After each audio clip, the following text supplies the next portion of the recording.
Chapter 749. Old Ma and Old Lou smoked one cigarette after another in the office. Even if the ventilator in the office was turned on, it still wouldn't be enough. At this time, Old Lou suddenly inserted the half-smoked cigarette into the ashtray full of cigarette butts, stared at Ma Howd and said, "Did he really say that?" Ma Howd nodded and said, "This guy is very stubborn. He just said that he had a mission." At that time, he had no choice but to deal with the foreign old man. "I have a mission, and I have no choice." Old Lou frowned. "This foreign old man can't be a foreign spy, right? What mission does Wang Yuechuan have?" "I know that I can come to you." Ma Howd rolled his eyes. "I think this guy doesn't want to disclose. He is so stubborn and not afraid. I don't know if he really has a special mission. Wang Yuechuan is from the province. Although we can't control him, he killed people in our territory." Old Lou shook his head and suddenly asked, "Doesn't this guy have any other request? Make a phone call or something." "No, he doesn't." Ma Howd shook his head and said, "As soon as he came back, I immediately locked him up and searched all his belongings, then locked him up." "What did he find?" Old Lou curiously asked. "And did you find out the identity of the foreign old man?" "I found the old man's ID card. I asked Lin Feng to check it. There should be news soon." Ma Howd quickly said, "As for the guy, I didn't find anything. It's just a wallet, keys, mobile phone, etc., and a strange book. In addition to these, there is only a pile of stones, which Lin Feng said were crystals." "A pile of crystals? Book? What book?" "I don't know. It should be a foreign language." Sir Ma shrugged. With his education, he could only recognize 26 English letters in foreign languages. As he spoke, Ma Howd suddenly said, "By the way, I also watched the video. This kid and the foreign old man seemed to be fiddling with something in the morgue. I don't know what they were drawing on the ground, but they sat there for a long time like some kind of ritual." "Ceremony?" Old Lou opened his mouth wide. "It's a little strange, like a cult. Is this foreign old man some kind of terrorist?" Old Lou's fingers trembled. It wasn't that he didn't think so. Not long ago in this city, probably just before the Golden Week, there was an extremely cruel serial murder case in the city's gymnasium. The murderer was caught and escaped halfway. At that time, it was classified as a terrorist attack. He didn't know if these two cases were related. "I can't say for sure. We have too little information and can't use it at all. I say, Old Lou, do you think you should call the person in the province and ask?" Ma Howd asked seriously. Old Lou looked at Ma Howd with some embarrassment. He was the kind of person who was about to retire to the second line. He believed in the principle of non-interference and just wanted to land safely. He didn't want to encounter any terrible things, but this thing, well, you go out first. I'll make a phone call and report it. Let's see. Old Lou sighed. He knew that with Ma Howd's character, he couldn't avoid it no matter what. Unexpectedly, when Ma Howd walked out of Old Lou's office, Lin Feng hurriedly ran over and said in a panic, "Sir Ma, Wang Yuechuan absconded." "What?" Ma Howd opened his eyes wide. "You let him go?" F***CK. "Sir Ma, you can't wrong people." "Then tell me, how did he escape from the detention center? I saw him being locked up with my own eyes." Ma Howd suddenly said angrily. Lin Feng said helplessly, "I don't know. It's just that the policeman on guard fainted outside the cabin door. I went to the surveillance room to take a look. The people inside also fainted, and the surveillance records were also destroyed." "What about the murder part?" Ma Howd hurriedly asked. "That part was also erased." Lin Feng was quite helpless. Seeing that Ma Howd was about to go crazy, he hurriedly said, "But I was afraid that something would happen, so I secretly memorized it." Ma Howd scratched his head hard. He couldn't have done so much alone. Is there someone else helping him? But shouldn't be. Didn't he come here alone? With that, Ma Howd directly pushed open the door of Old Lou's office with a gloomy face, only to see Old Lou frowning and looking at him. As soon as he put down the phone, Old Lou said, "The management said to immediately escort Wang Yuechuan to the police station. If he resisted, they allowed to kill him. But he escaped." Quickly looking behind him, Wang Yuechuan immediately adjusted his walking posture and tried to keep himself calm. He walked into a taxi unhurriedly and told the driver a place. Then he closed his eyes, leaned against the back seat, and adjusted his breathing. He almost ran out of the police station at the speed of a 100-meter sprint. No wonder, Chow, you could calmly take things from the evidence room and leave without finding anything. This was the mysterious magic of the Book of the Dead. Wang Yuechuan's breathing had slowly calmed down, and he began to think about everything that had happened in the morgue. In fact, choosing to surrender was not the best way to get out of trouble he had come up with. Using the power of magic to hypnotize Mahoud and others on the spot, destroy everything, and even make Mahoud and others temporarily forget what had happened. With his current ability, it was not impossible. The reason for all this was he received a phone call at that time. Wang Yuechuan did not know why this phone call would be so coincidental at this time, but the name on the caller ID made Wang Yuechuan not refuse to answer. "Chief, what's the matter? I happen to have some trouble now. If possible, please make it short." Wang Yuechuan knew in his heart that the matter of the Book of the Dead could not be explained clearly in a short time, and now was not the best time to explain it. "Trouble? What trouble? Do you need my help?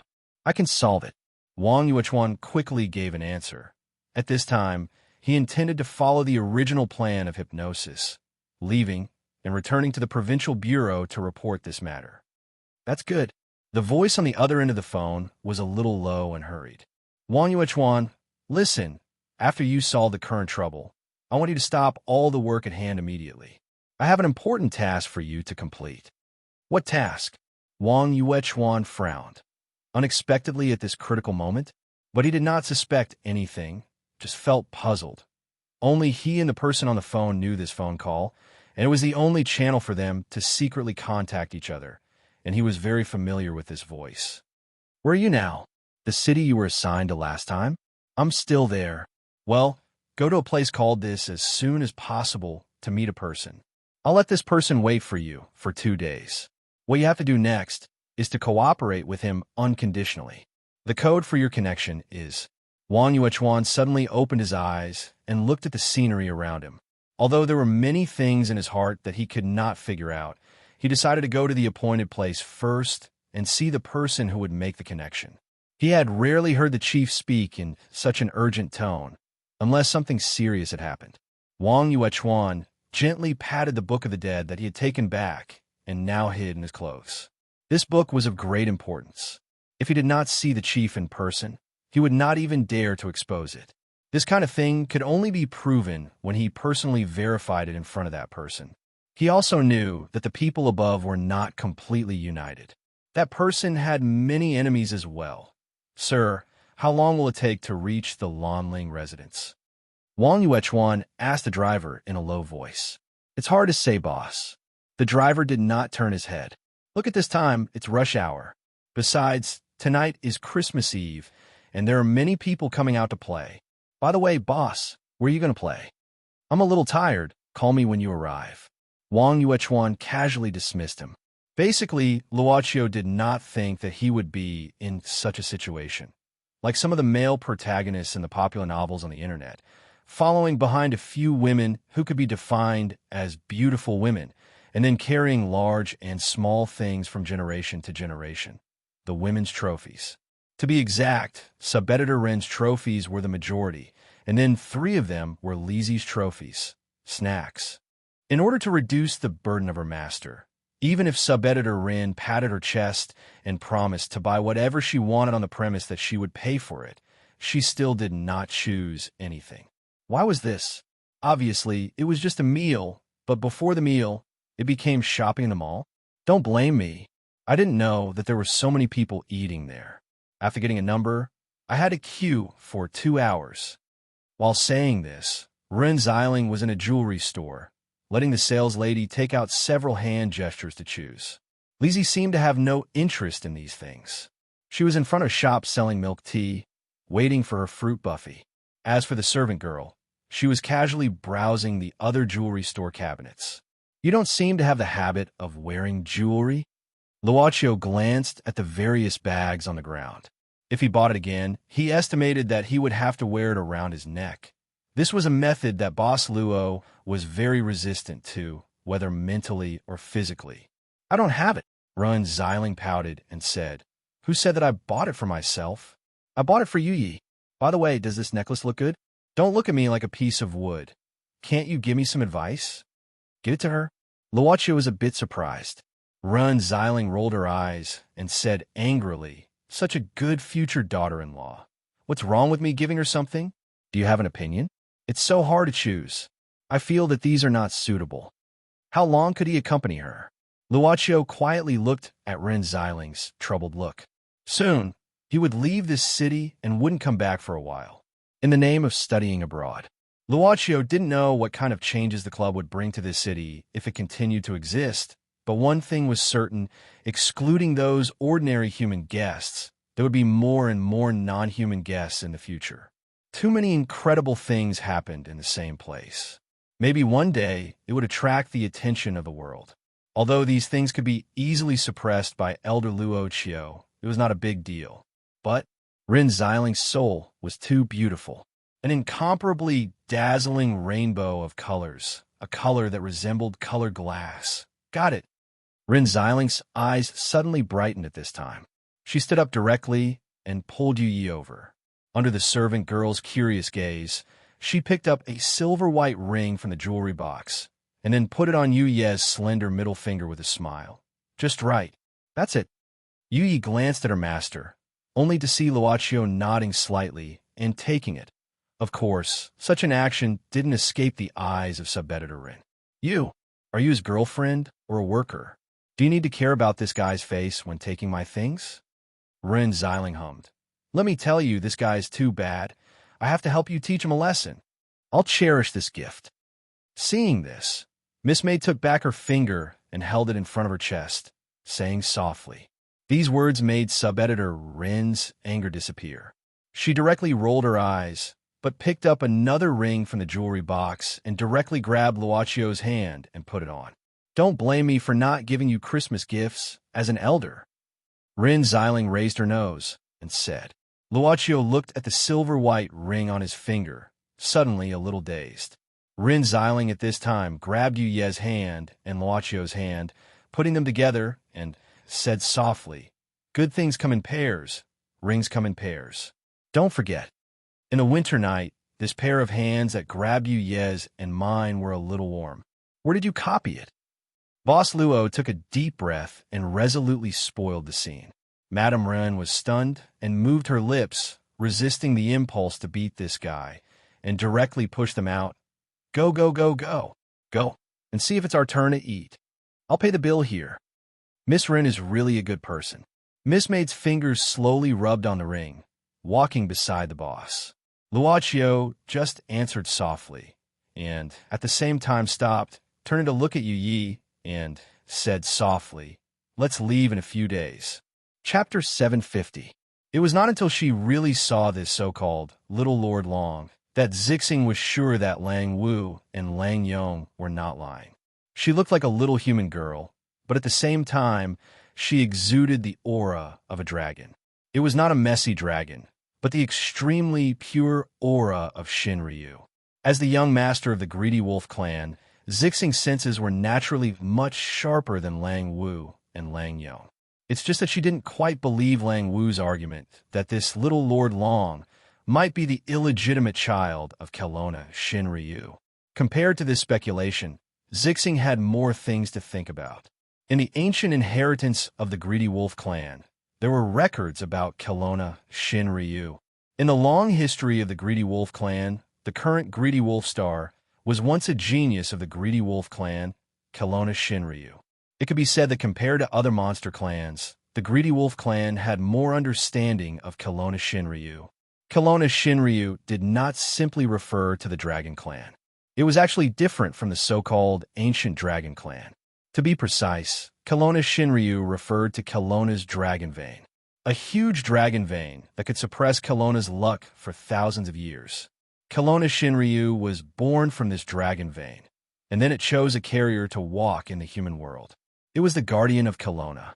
Is this little Lord Long the next generation of Shinryu? If this is the case, then is there something wrong with the current Lord Dragon King?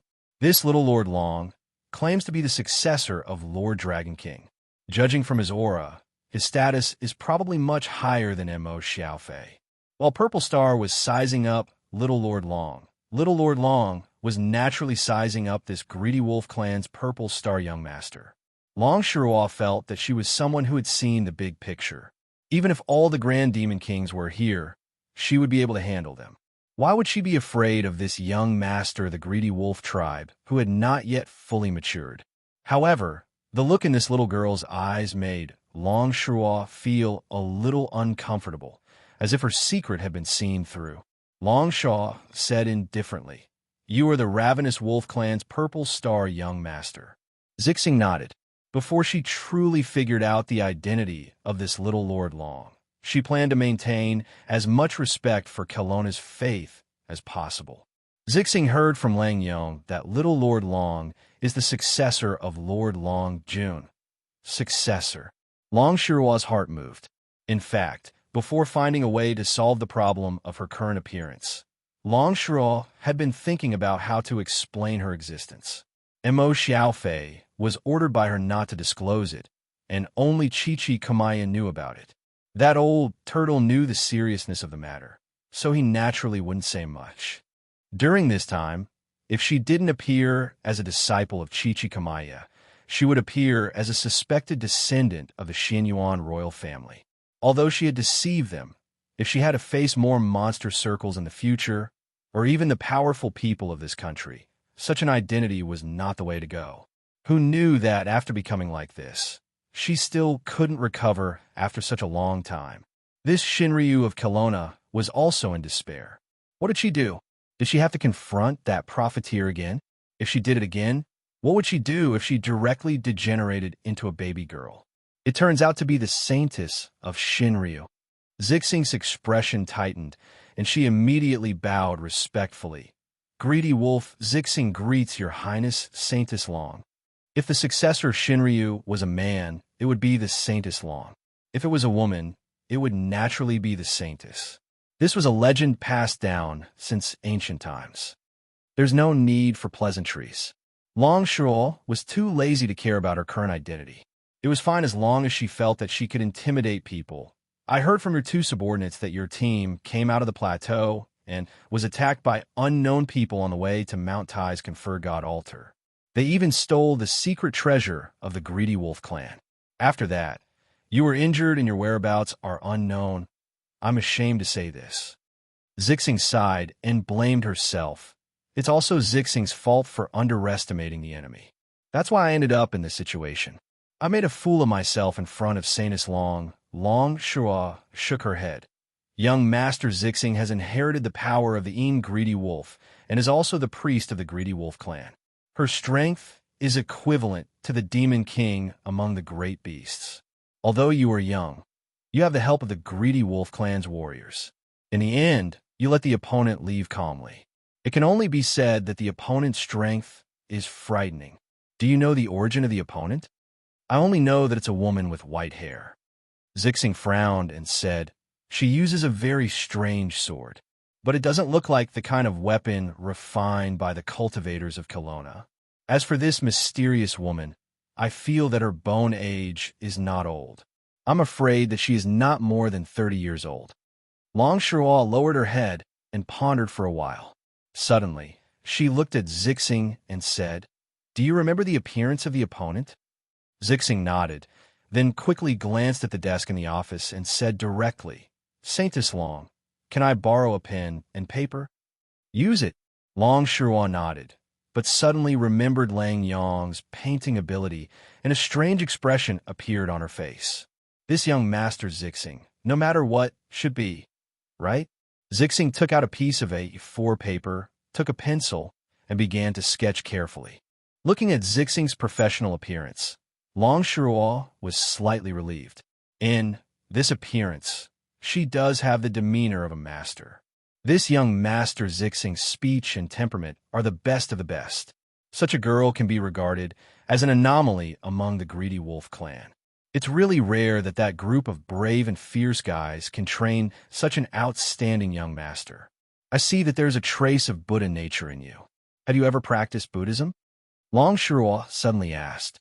Zixing slowly said, "I once studied Buddhism with the previous living Buddha for some time at the Holy Palace in Lhasa on the plateau. Long Shuan nodded and said coldly, "Een greedy wolf is the inheritance of the young master of Zixing. If every young master of Zixing cannot meet the current greedy wolf star, they will eventually be swallowed by the Een greedy wolf's hostility, and they will not have a good ending. It seems that after countless years of lessons, the greedy wolf clan has learned to be smart. They know to let you learn Buddhism to wash away the Een greedy wolf's hostility from the inside. And it seems that the results are not bad." Long Shuo did not feel the hostility from the Een greedy wolf from Zixing, and the power of the Een greedy wolf was quite pure. Although it was now dormant, it was probably because of the injury earlier, but it was enough to make Long Shuo think highly of this generation's young master of Zixing. "Saintess Long is too kind," Zixing said indifferently, then stopped writing and handed the A4 paper to Long Shuo. Long Shuo took a look, and her expression suddenly became a little strange. Wedge-like hair, sausage-like lips. Although the nose is drawn very well, why are the eyes also so big? Is this an alien or an oriental person? F***CK. This girl is also the same kind of person. She is clearly a soul painter of this generation. "Saintess Long, have you seen this person?" Zixing looked at her with a dignified expression. After all, it was related to the whereabouts of the clan's secret treasure. Long Shuo folded the A4 paper and said slowly, "I don't have any impression, but I will help you pay attention to the whereabouts of this person. As long as she is still in Kelowna, she can escape detection." Of course, Zixing did not think that Saintess Long was exaggerating. If this Saintess Long released the news of looking for a person in the name of the dragon god of Kelowna, there would naturally be countless monsters willing to inquire about it, so as to owe a favor to the Shinryu. Even a certain institution in this country would give this face and use the country's ability to find the person. In that case, Zixing will thank Saintess Long first. Zixing bowed her head. If I can find the secret treasure in the future, Zixing will definitely visit again to thank Saintess Long. Saintess Long was not the Shinryu of Kelowna. The gratitude of the entire Greedy Wolf clan was very precious. "Let's find it first." Long Shuo waved her hand. "Now that you and your men are injured, stay in the hospital for treatment during this period of time. I will prepare some medicine for you. It will be good for you." "Thank you, Saintess Long." Zixing nodded. She also had plans to recuperate again. In the hospital of the dragon god of Kelowna, it was naturally the safest place. Who would dare to invade? "If there's nothing else, go and rest." Long Shuo shook her head. "You have reunited with your men. Naturally, you have a lot to say." Zixing suddenly asked, "Saintess Long, Zixing has something to tell the dragon god. I don't know if she won't be back for a while." Long Shuo said casually, "She went abroad to pick herbs. If you have anything else, it's the same to tell me. If it's really important, I can use a secret method to contact her." Zixing thought for a while, then told her about the bizarre encounter in the cinema and everything that happened in Yen Wuyue's world. Long Shuo frowned and remained silent. When she heard about the world fragment, her breathing seemed to be slightly faster, and it was difficult to keep calm. However, she did not interrupt Zixing's narration, but listened very carefully word by word. The Lonling residence was not a hotel, but a high-end lounge that sold red wine. After the taxi stopped, Wang Yuechuan paid directly and walked into the Lonling residence with his head lowered. According to the instructions of the person who called him, Wang Yuechuan quickly came to one of the private rooms in the Lonling residence. He knocked on the door and, at the same time, tensed his body so that he could deal with any sudden situation at any time. "Come in, the door is not locked." It was a slightly hoarse and low man's voice. Wang Yuechuan pushed the door open and entered. He saw an ordinary-looking man sitting on the sofa in the middle of the wine-tasting room. He was the kind of man who could be easily ignored in a crowd. He was shaking the wine glass in his hand. Wang Yuechuan frowned. This man seemed to be in his 30s. Although he looked quite ordinary, he was not simple. Wang Yuechuan suddenly whispered a secret signal. The man quickly responded, then smiled and said, "That person said that you just happened to run into some trouble. I thought that I would have to wait here for at least a day. I didn't expect that you would be able to come so quickly." That was beyond my expectations. It happened, and Wang Yuechuan shook his head, then said seriously, "What's your name? Sit down first." The man pointed to a single sofa next to him and began to pour red wine into an empty glass. "The expenses here can be reimbursed. It's a waste if we don't drink." "I won't drink during the mission." Wang Yuechuan sat down, but refused the other party's invitation. "What if I say that this is also the content of the mission?" The man smiled faintly again. "I remember that you should unconditionally cooperate with me from the moment you see me." Wang Yuechuan stared at the other party, but he couldn't see anything in the other party's eyes. He didn't say a word, directly picked up the glass, and drank the red wine in the glass in one gulp. "I like this kind of heroism." The man smiled. "Let me introduce myself. My name is 18. 18? Wang Yuechuan was stunned. Such a name really made him feel like he was being played. 18 shrugged and said, "Is it strange? A name is just a code. And 18 is a code. Code, to use numbers as code. That is to say, there is no need for a name." Wang Yuechuan thought in his heart. Generally, if a number is used as a code, the origin is worth guessing. It may be a secret department or a special profession. Wang Yuechuan. Wang Yuechuan directly called out his name. In this way, the two sides knew each other.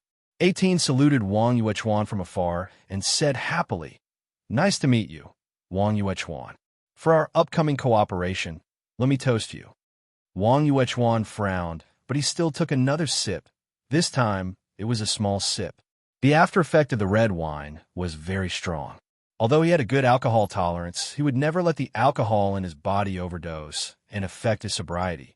Even if the so-called overdose only made his body slightly hot, he would not allow it. "What is the content of the mission?" Wang Yuechuan asked directly.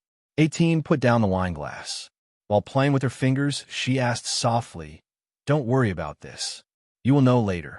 But before we start, I want to ask you a few questions. I hope you can answer me seriously. Is this a test?" This operation is getting more and more mysterious.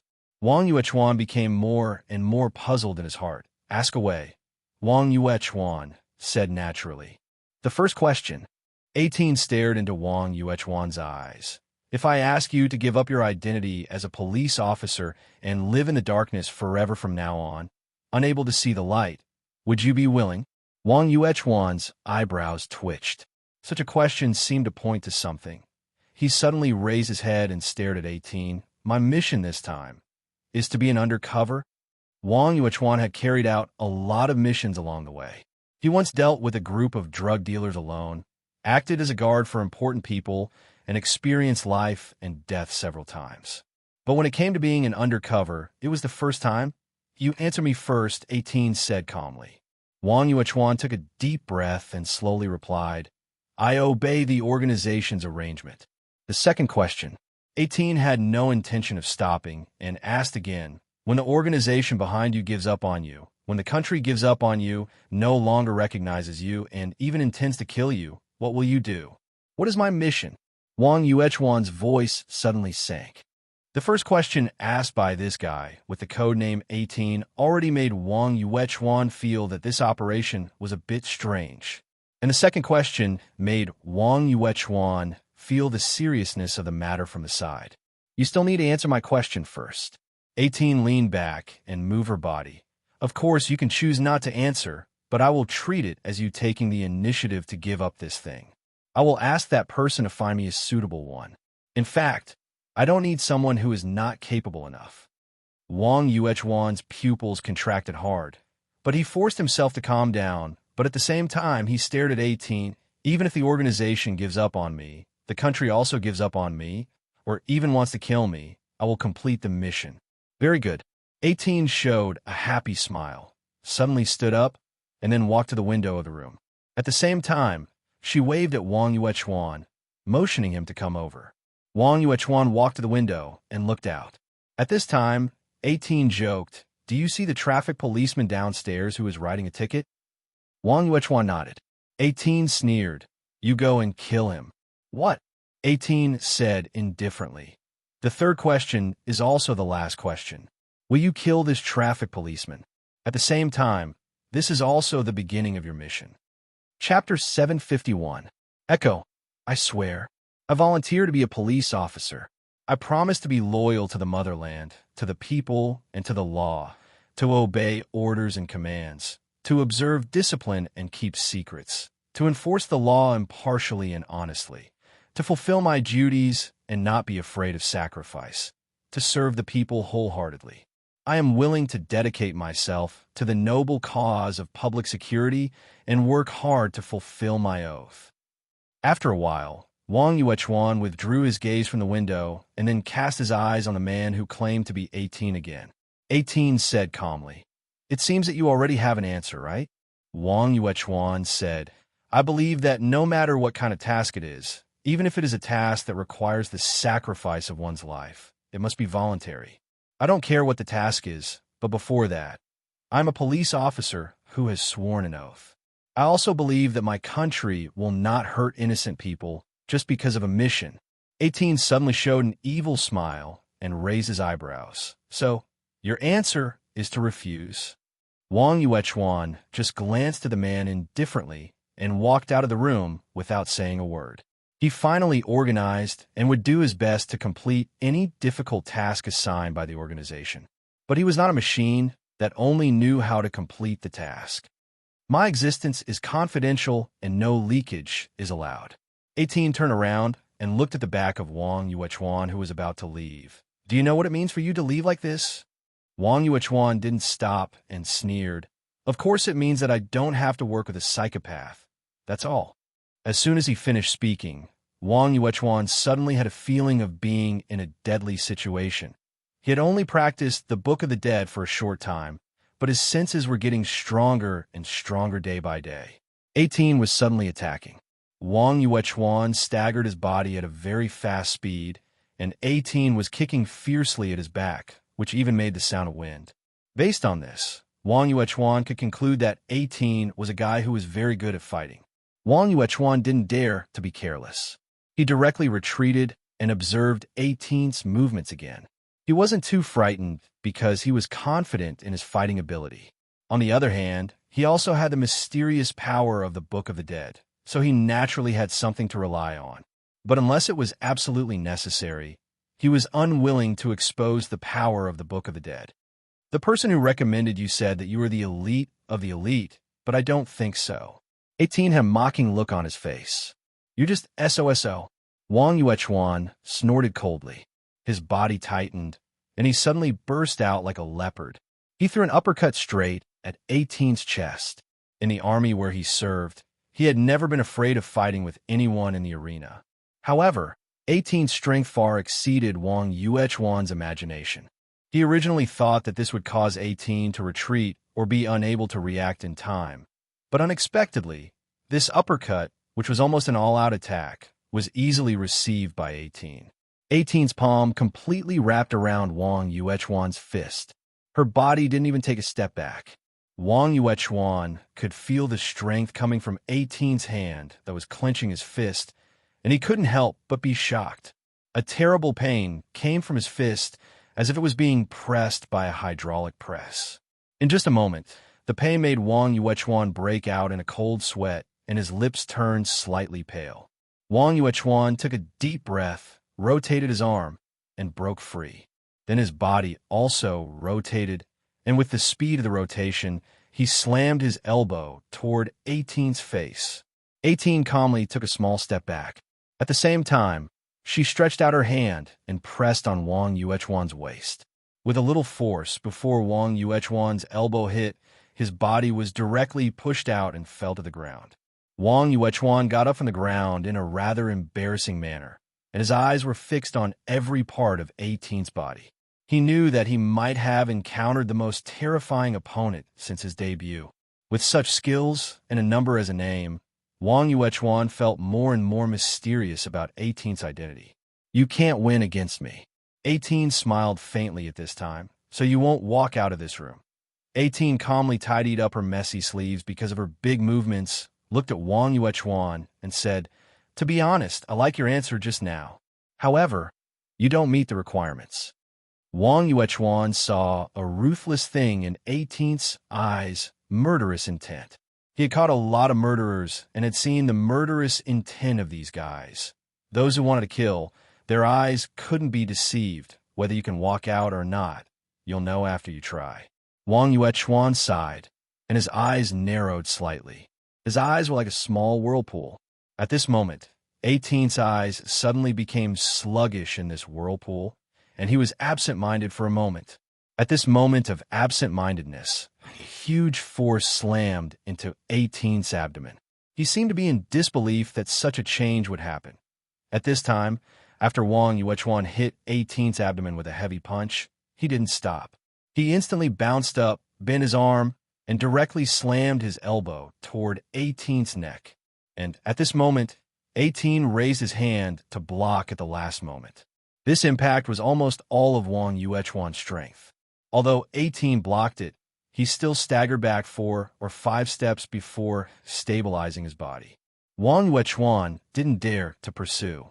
He had just used the ability of the Book of the Dead to make 18 absent-minded, but he didn't expect his will to be so strong. He was only absent-minded for a moment, and then he completely woke up. What a terrifying guy. Very good guy. You surprised me. 18 slowly exhaled at this time. Wang Yuechuan sneered. Really? Do you want to say that you're only starting to get serious now? 18 shook his head and waved his hand at the same time. Under Wang Yuechuan's puzzled gaze, he sat back down. Why should I fight with you? I don't want to be tricked by your special ability again. Next time, I'm afraid I won't be so lucky to wake up in time. Really? What special ability? Wang Yuechuan said calmly. I've been strong since I was a child. 18 pulled the cork of the red wine bottle and began to pour the red wine. This world is very big. It's not an absolute secret that some people have mastered abilities that ordinary people don't know about. Well, I'm not interested in digging out your secrets. Come and have a drink to moisten your throat. Let's talk about what to do next. What do you mean? Wang Yuechuan frowned, but he didn't understand. He felt that from the moment he walked into this room, he had completely fallen into a big net woven by 18. 18 was like a huge spider hiding in the dark, and he became the insect that crashed into the net. What I mean? 18 raised her glass at this time and saluted Wang Yuechuan from afar. Of course, you are qualified. Your question just now. Wang Yuechuan didn't relax his vigilance. 18 smiled slightly at this time. If I said that just now, if you were sure that you could kill the traffic policeman downstairs without hesitation, you would not only lose the qualification for this task, but I would even let you pack up and go home directly. Would you believe it? We don't need the kind of killing machine that has no scruples in order to complete the task. Wang Yuechuan, you are good, interesting. Sure enough, everything is just a test. 18 glanced at Wang Yuechuan and suddenly said, I know that there must be a lot of things that you don't understand in your heart, and you even feel uncomfortable about what happened between us before, but 18 suddenly stood up, raised her arm to salute, and her body was as straight as a pole. At this moment, Wang Yuechuan couldn't see any trace of calmness on 18's face, only seriousness and a feeling of iron blood that shocked Wang Yuechuan. National Security Special Operations Bureau, 9th Bureau, 3rd Action Group, Leader Liu Jigang, Code 18. After 18 said this sentence, Wang Yuechuan had a trace of solemnity. At this time, 18 took out a small ID book from her clothes to prove her identity. Wang Yuechuan reached out to take it and opened it to take a look. Steel seal, signature, and all kinds of certificates. For a person who had handled cases for many years, he naturally had the ability to distinguish between real and fake documents. After closing the ID, Wang Yuechuan took a deep breath and returned the ID to 18's hand with both hands. Then he took a step back and stomped on the ground, making a sonorous sound. His standing posture was also tall and straight, and he also raised his hand to salute Provincial Public Security Bureau subordinate. Wang Yuechuan greets Officer Liu. 18 said seriously at this time, I have obtained the consent of your superior. Now, there is a special task entrusted to you. Are you willing to accept it? Wang Yuechuan clasped his hands on both sides of his waist and looked up. I am willing to obey the organization's arrangement, 18 said. Very good. Now, pick up the fruit knife on the table. Wang Yuechuan stepped forward and picked up the fruit knife. Then he took a step back again and stood back to his original place. His movements were meticulous. Use this knife to stab the traffic police downstairs. Wang Yuechuan was startled, but he just frowned. He was not impulsive, because 18's request this time was to stab people, not kill them. 18 said slowly at this time, "We need you to become a wanted criminal and then escape. Next, I need you to join a special organization." Special organization? An international mercenary group. 18 took out a USB flash drive from her clothes. "This is the information of this mercenary group. After you finish reading it, destroy it immediately." Understood. Wang Yuechuan took a deep breath. At this time, he already understood the few questions 18 had asked him before. As expected, he was going to be a spy in this operation. But why would he, a person from the Provincial Public Security Bureau, take on this kind of task instead of an elite of 18's organization? "I know you have a lot of doubts in your heart," 18 said slowly at this time. "But for some reasons, I can't tell you the truth for the time being. But you can rest assured, as you said, the country will not give up anyone who is loyal to it. We need to use you because we have no other choice. I hope you can understand." Understood. 18 continued. "From now on, you will be deprived of all your duties. During the mission, you'll not be able to get any support. At the same time, your only contact is me. I can give you a day to explain to your relatives, but you can't leak any content of our conversation tonight. Otherwise, you will be dealt with as treason. Reporting to Sir, there is no need," Wang Yuechuan said indifferently. 18 nodded, then took out a black mobile phone. "Take this phone. We will use this phone to contact each other in the future."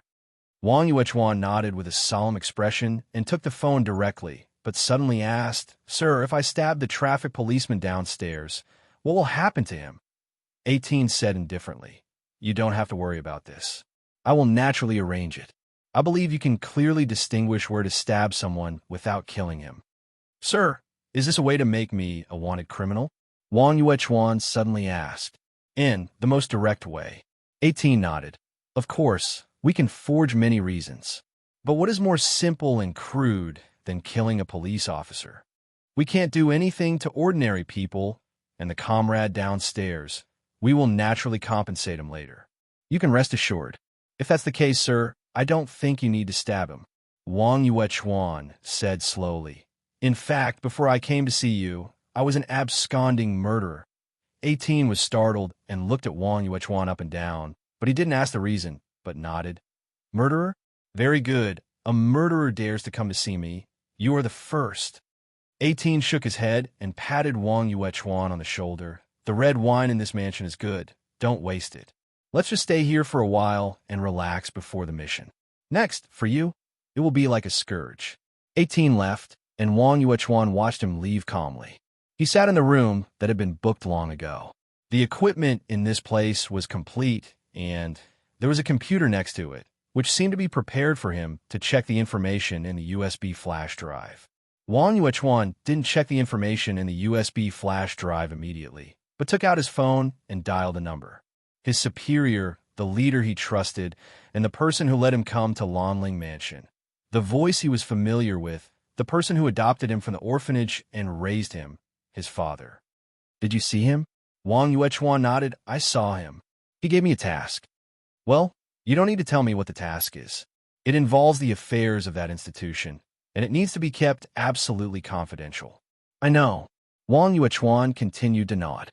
On the one hand, he made this call to confirm 18's identity again. Now, listening to his father's tone, there was no doubt. On the other hand, it was a farewell. The other end of the phone was silent for a while, and finally there was a voice. "Yuechuan, be careful." Wang Yuechuan felt warm in his heart and whispered, "You said that I was lucky, but don't worry. However, I'm afraid that I can't come back this year. You take care of yourself. By the way, tonight is Christmas Eve. It's not our holiday, but it's suitable for the occasion. Dad, Merry Christmas." "Merry Christmas." "Merry Christmas." After saying this, 18 showed a wicked smile and then turned off the phone. At this moment, he was standing on Tiantai Mountain in a building far away from Lonling Mansion. "Hey, you're here?" At this time, a hearty voice suddenly came from behind 18. He turned his head and saw a young man with a scarf around his neck and a bag in his hand. Taisetsu. Taisetsu blinked and floated over curiously, looking up and down. Sister 18, why are you dressed like this? How did you become man? Oh, I know, you found a sugar daddy again, right? Sister 18, do you want me to cooperate with you?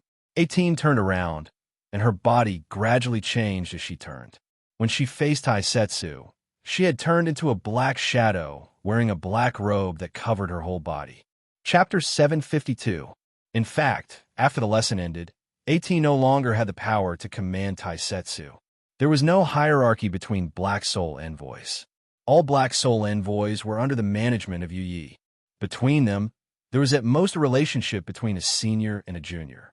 What's more, Taisetsu was a Black Soul who wielded the Zhanlu's sword, so 18 naturally wouldn't treat him as an ordinary Black Soul envoy.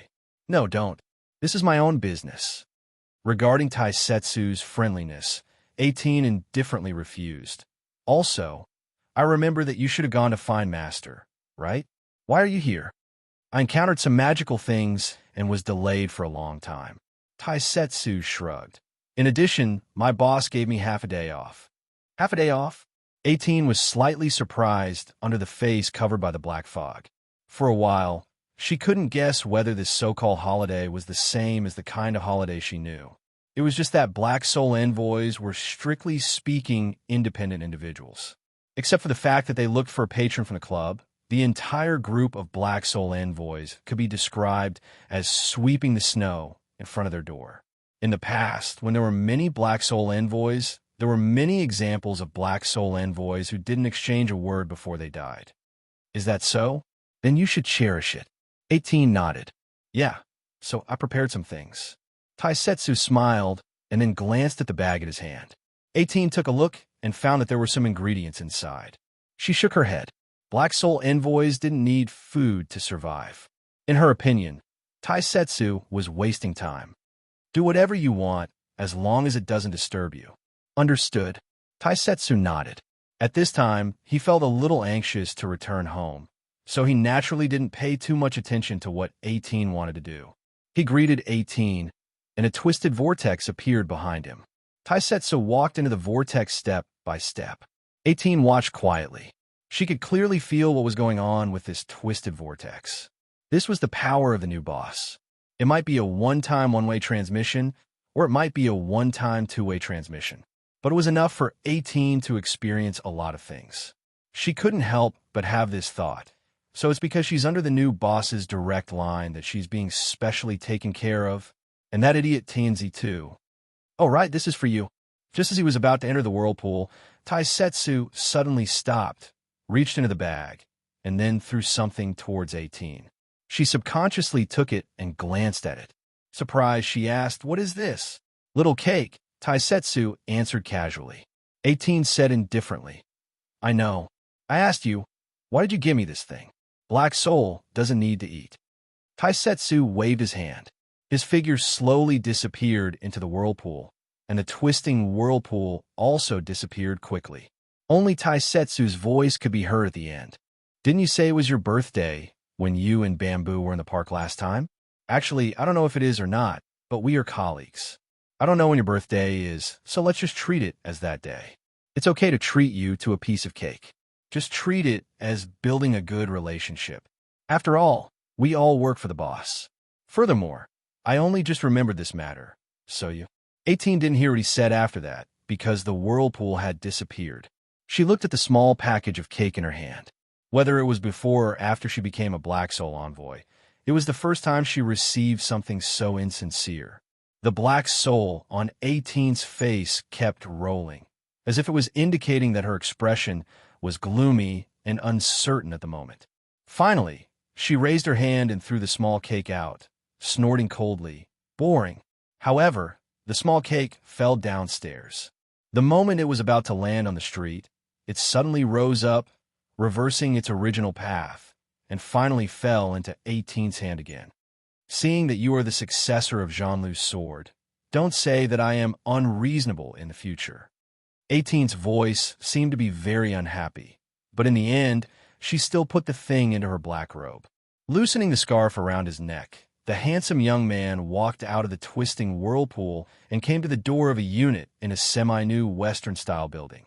The young man took a deep breath and tidied up his clothes. At the same time, his youthful appearance began to mature and gradually took shape. He had already grown up to be more than 10 years old. He knocked on the door gently. "Who is it? Please wait a minute." A woman's voice came from the house. He said loudly, "Sister Lin, it's me, Ganjing. I bought groceries. Let me cook for you." Zixing observed the Shinryu Saintess in Zixing land. After she carefully described her experience in Yanwiyue, she still hid the matter of finding the animal skin map in Nagato's house. Because the other party was the Shinryu Saintess, Zixing naturally wouldn't look at her as if she was an ordinary little girl. However, can this Shinryu Saintess solve some of her doubts? Well, according to what you said, Izanagi and Izanami actually appeared in Yanwiyue world. Long Shiruo touched her chin with one hand, seemingly lost in thought. Zixing didn't say anything to disturb her. Long Shiruo slowly said, "These two guys are the gods of incense in Fusang Island in the beginning. They can be regarded as the incarnation of the indigenous people of Fusang Island. They aren't particularly strong, but they aren't necessarily weak either. If the two join forces, they are somewhat threatening. But if everything you said is true, then I have some speculations about the disappearance of the gods in Fusang country and the decline of Shinto." "What do you mean?" Zixing frowned. Longshaw said indifferently, "You should know that the rules of heaven and earth reject all transcendence now, right? The more powerful the transcendence, the more they will be suppressed." Zixing said with a solemn expression, "The age of Dharma, yes and no." Long Shira shook her head. "To be precise, this is an instinctive struggle of the world. Because the existence of the transcendence has always been devouring the resources of the Lord's world. Facing the plunderers, who wouldn't resist? There are many god systems in the Lord's world, but they have all disappeared in the long river of history. The most famous one is the twilight of the gods of all living beings in the Western system. According to the Saintess, could it be that the twilight of the gods is driven by the will of the Lord's world?" Zixing opened her mouth in surprise. "I'm just speculating." Longshaw shook her head. "However, different god systems have disappeared or fallen one after another. Even the door of my Kelowna underworld is tightly closed. Now that the demon clan is also in a state of ruin, they have to rely on the luck of the people to survive. Are there many things that are unrelated? I don't think so." Speaking of this, Longshaw suddenly looked at Zixing. There must be a decline in prosperity. No matter what, even if they have cultivated the so-called divine body, as long as they have not transcended, they can't escape the 5 decay of the heavens. Some people don't want to die in a real sense, so they can only exhaust all means to completely separate themselves from the Lord's world as much as possible in order to be safe in a corner. But after all, these guys have plundered countless resources from the Lord's world in the beginning, and have long been branded with the Lord's world. Now, it's easier said than done to truly cut them off. Your Highness the Saintess is saying that Izanami's Yin Wiyue world is to cut off the connection with the Lord's world? Zixing came to a realization. Logically speaking, it should be so. Long Shiruo was puzzled, but if this is the plan, why did they open it again and suck you in? The cinema behind this, could it be that someone is secretly pushing it? Your Highness the Saintess, do you know if there are any people who have successfully transcended in the Lord's world? Zixing suddenly asked. Maybe there are, maybe there aren't. Long Shua shook her head again.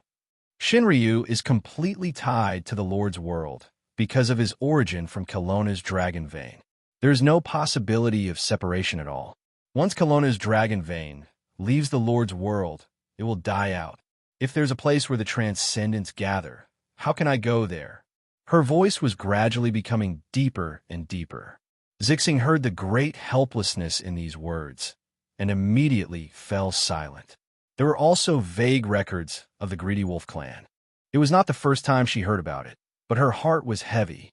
Legend has it that Penglai can make people become immortals and transcend heaven and earth. Zixing looked at her coldly. It is also said that the first Shinryu of Kelowna came from Punlai. I know what you want to ask. Long Shuo frowned, but I advise you to give up this idea. To tell you the truth, the origin of the first Shinryu is also blank in the inheritance of the Shinryu. The so-called first Shinryu came from Punlai. Is it true or not? Even if it is me, this Shinryu's family, don't tell outsiders. She changed her posture and seemed to be more comfortable. She looked at Zixing again and said slowly, "Many years ago, there was a very talented and ambitious Greedy Wolf star in the Greedy Wolf clan.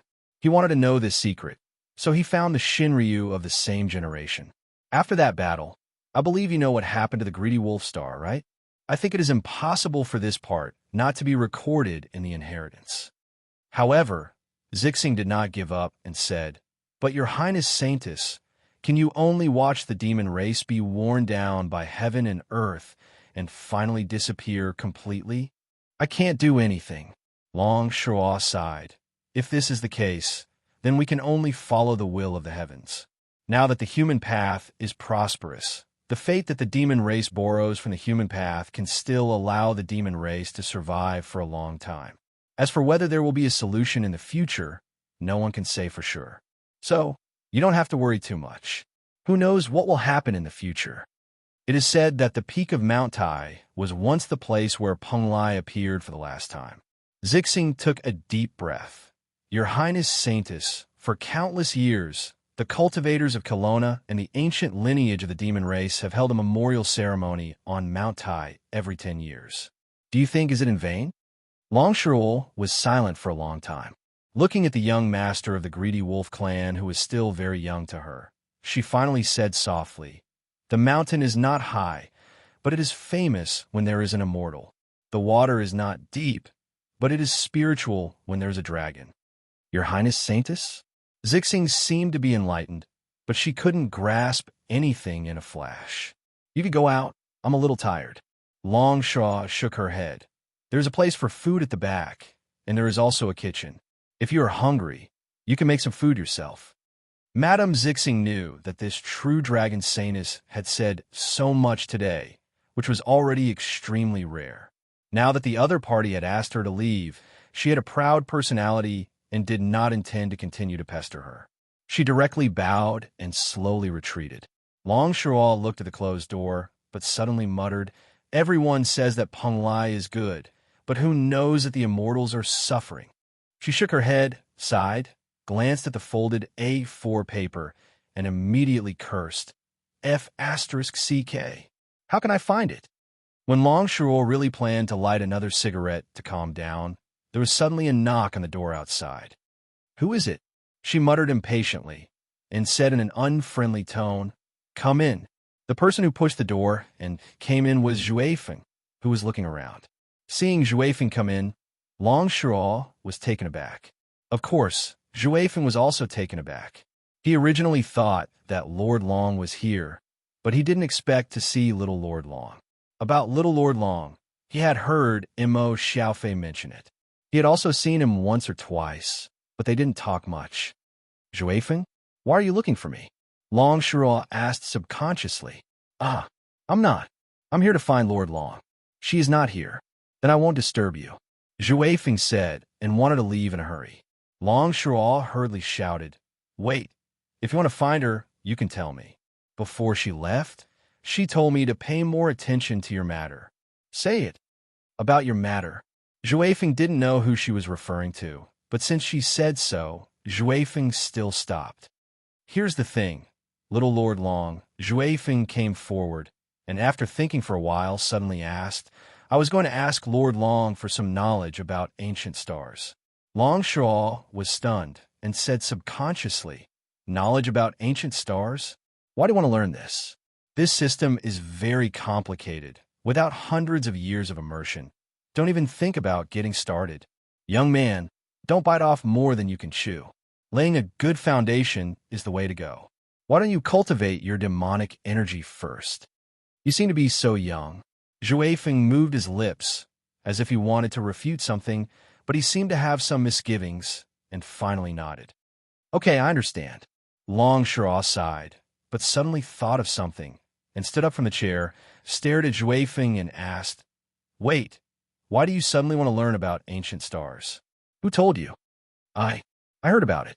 Zhui Feng hesitated for a moment, and suddenly felt that he was a little lacking in thinking. Long Shuo stared at Zhui Feng for a while, and then narrowed her eyes, as if she wanted to see through Zhui Feng. Then she frowned, and a trace of disbelief flashed in her eyes, and then she fell silent. "That little Lord Long? Zhui Feng, right?" Long Shuo sat down. "From today onwards, you and Mo Xiaofei will go to the underground training ground of the hospital for training." "Huh? Also, from now on, you need to keep a distance from Zixing." Long Shuo stared at Zhui Feng very seriously and said sternly, "Don't go crazy." Chapter 753. When Zhui Feng heard that he could stay in the hospital's underground training ground to train with Mo Xiaofei, he was naturally very happy. It was true that he had activated the Greedy Wolf Star, but no one had ever told him the origin of the Greedy Wolf Star. Although he felt that the origin of this Greedy Wolf Star was very extraordinary, compared to getting the guidance of Kelowna Shinryu, it was hard to say which side was better. After all, he was young. He grew up listening to various legends of Kelowna Shinryu. Naturally, he was more inclined to get the personal guidance of Kelowna Shinryu. However, for this little Lord Long directly pointed out that he couldn't get too close to Purple Star, Zhui Feng was unhappy in his heart. A kind of pride hidden in his body made Zhui Feng feel very depressed, which suddenly diluted his expectation of getting the guidance of Shinryu. As if seeing through Zhui Feng's mind, Long Shuo said indifferently at this time, "Don't be dissatisfied with me forbidding you to contact the young master of the Greedy Wolf Clan. The inheritance of the Greedy Wolf Clan can be traced back to ancient times. This clan belongs to the core ancient bloodline among the demon bloodlines. The young master of the Greedy Wolf Clan has the highest status in the clan. As for you," Long Shuo narrowed her eyes and said in a playful tone, "And you, to put it bluntly, are just a wandering little demon. Whether it is identity, status, or even strength, do you think you can compare to the young master of the Greedy Wolf Clan?" Zhui Feng quietly clenched his fists. He felt that if his Greedy Wolf Star inheritance was exposed, Long Shuo said coldly, "I know that you have some secrets. You may think that they can get you out of this predicament, but the Wolf Clan is arrogant. Only when you are really strong can you truly conquer the Wolf Clan, especially the Greedy Wolf Clan. If you can only rely on some foreign objects and not yourself to convince the Wolf Clan now, is it useful?" Zhui Feng was stunned. "Long," she finally said lightly, "no matter how high one's status is, it is not as practical as one's own strength. What was in the future was still in the future. The present was the most important. The cultivators of Kelowna were seizing every moment, and the demons were the same. Your potential isn't bad, but potential is just potential. Before your potential becomes your own ability, you'd better behave yourself." Zhui Feng loosened his clenched fists after hearing that.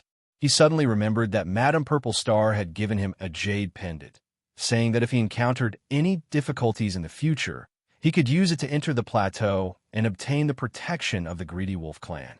He felt that what Lord Xiaolong said was right. One day, he would be able to appear in front of Purple Star in a truly powerful manner, and not be hindered by the so-called inheritance or identity. That was what he wanted. "I understand." Zhui Feng took a deep breath, then said goodbye to Long Shuo, saying that he planned to go home and pack up. After that, he would directly live in the underground training ground. If his cultivation didn't bear any results, he would swear that he would never come out. Looking at Zhui Feng's firm eyes, Long Shuo raised her hand to interrupt and say something, but in the end, she didn't stop him.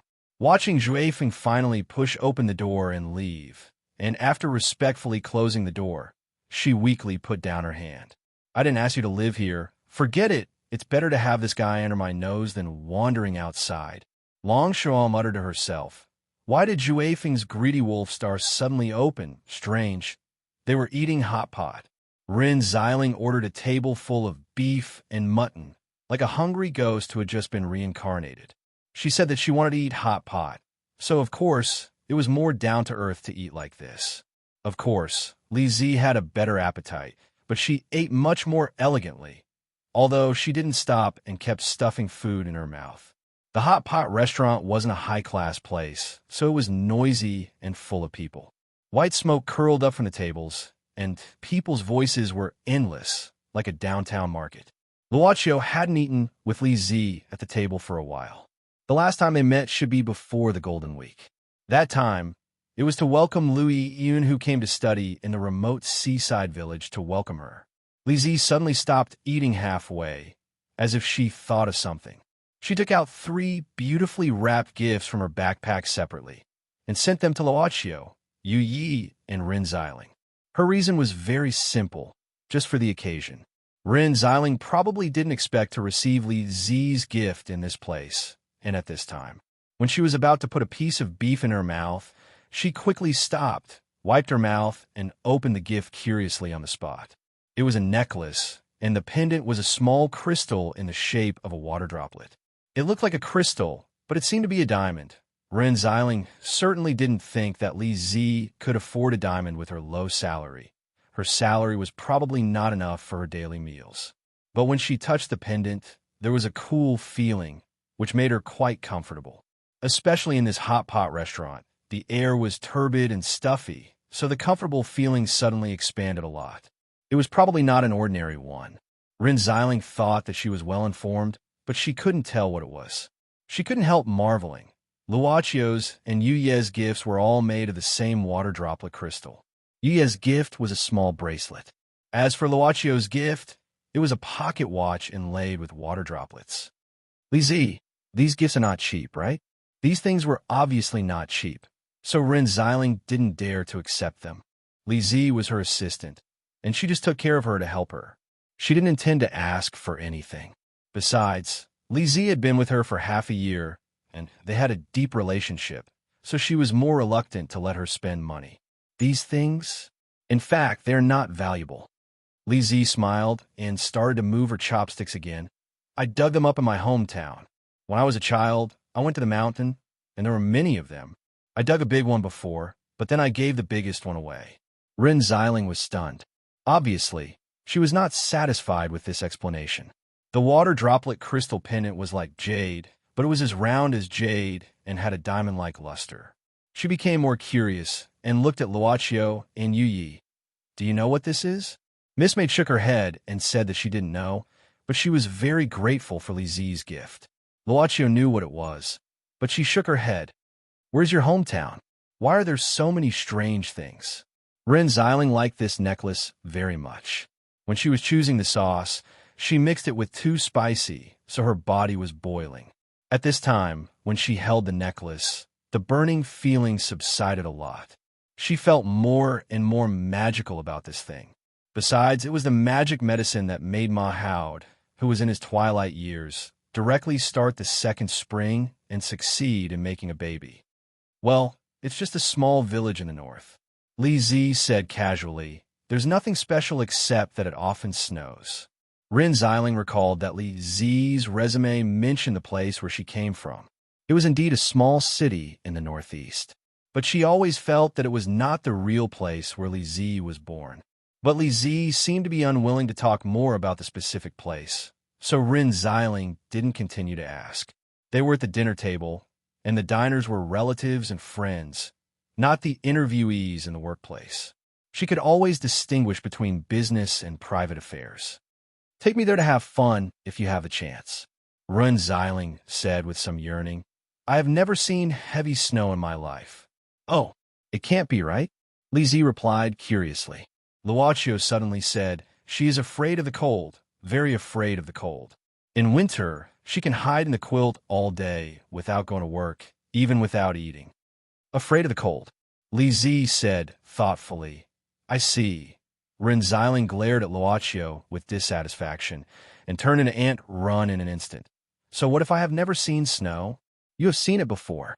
The furthest people have been back to their hometown. Alas, other people's sons are so good.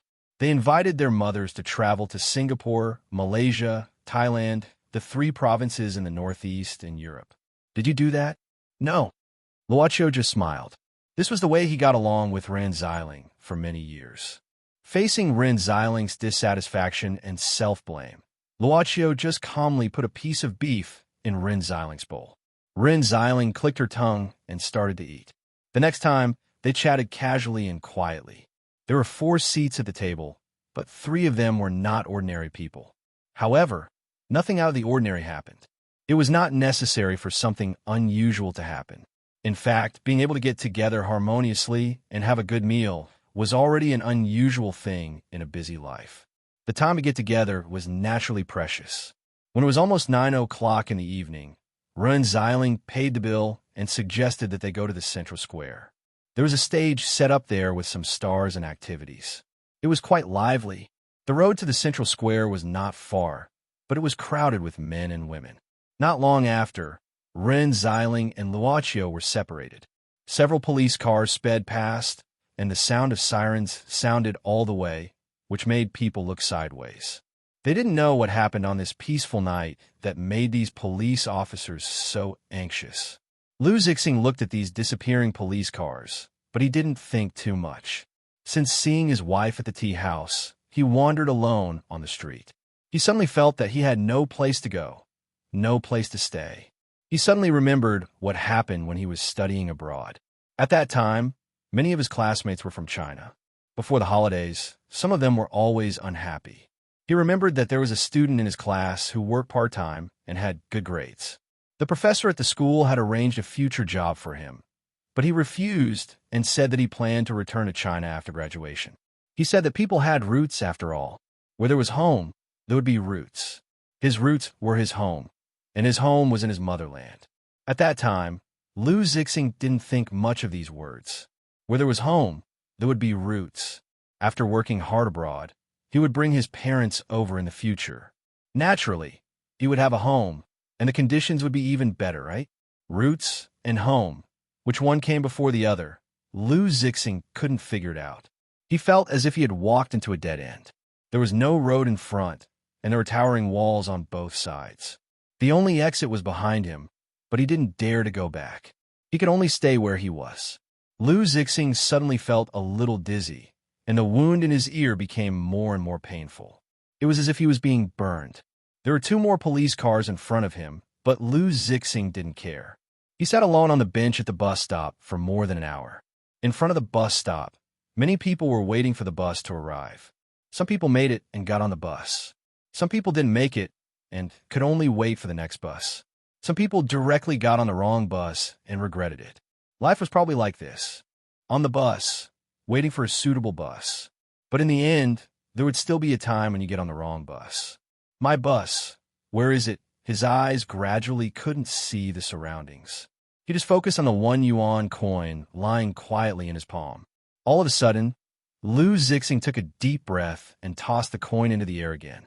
He guessed heads. In the end, he was given the wrong answer. This was already the 61st time.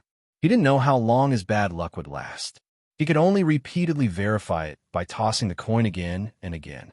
Although he knew that it had only been 2 days since the end of the strong luck, it would definitely not be a short period of time when his luck returned. Shaking his head, Lu Zixing sighed. When he was about to leave, his body was hit by a person who was rushing to get on the bus. Lu Zixing was startled. He didn't pay attention for a moment, and the coin in his hand was knocked to the ground. The round 1 yuan coin fell to the ground and rolled away like a wheel. Lu Zixing suddenly felt fear, as if his life had been knocked away. He almost didn't think about it, and quickly caught up with the coin that was far away. It didn't roll far, nor did it roll onto the manhole cover of the sewer. It was very short and soon stopped. Lu Zixing quickly picked it up and held it in his hand. Only then did he instinctively breathe a sigh of relief. However, there was a strong light in front of him. Lu Zixing looked around blankly. He was in the middle of the road at the moment, and a car was speeding toward him. The headlights were too bright and dazzling, making him feel as if he had walked into a pure white world. He didn't hear any exclamations because there were too many vehicles around. The sound of the horn was enough to cover everything. Chapter 754. There was an ear-piercing sound of brakes. On the road, 2 black marks were drawn by the sudden stop of the car. When the driver ran out of the car in horror, his face was pale. Fortunately, He had been making an emergency stop, and the car behind him was also in an emergency stop. Therefore, there was no car accident on the road. But the drivers who were forced to stop naturally scolded him. But the driver obviously didn't care about being scolded. He just hurriedly ran to the front of his car and looked at the man who had fallen in front of his car. Because there was a bus stop next to them, many people were watching. A man fell in front of the car, and the driver looked panicked. It was easy for people to think of something. The driver hurriedly explained, I didn't hit this person.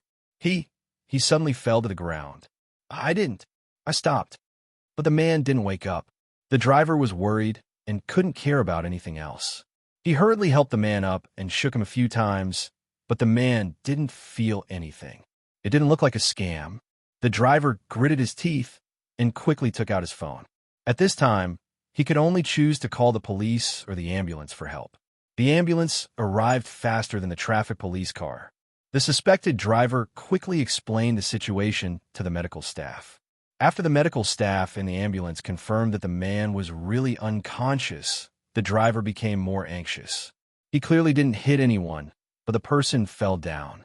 If it wasn't because he was scared, if this guy was a coward and was scared to death in the end, then the driver wouldn't be able to explain himself. Later, the traffic police came and hurriedly understood the situation. After two of them checked the nearby surveillance cameras, they finally confirmed that the driver wasn't lying.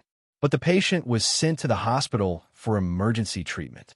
Whether there was anything wrong with him or not, they still had to wait for the doctor's diagnosis to make a conclusion. Officer, I really didn't hurt this person. You have to believe me. The driver's face was pale. Now he had followed the group to the hospital. You didn't hit him, but you were speeding, weren't you? The traffic police stared at him. This is the hospital. Be quiet. Wait for the doctor to come out and see the results. As the unlucky driver waited anxiously, the doctor from the emergency room finally came out. Officer, this gentleman doesn't have any injuries on his body. The reason why he suddenly fainted was because his wound was infected with tetanus. That's why he suddenly fainted. Tetanus. The traffic policeman was stunned. The doctor frowned and nodded.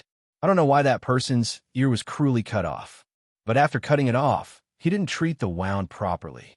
Now he's infected with tetanus. If not for the timely delivery, I'm afraid that even the gods would not be able to save her life. Cut off the ear. The traffic policeman frowned when he heard that. He was trying to guess what kind of situation would cause someone to cut off the ear. Was it because of revenge, or was it because of something else? However, this kind of practice of cutting off the ears was a bit like something that some extreme gangsters would do.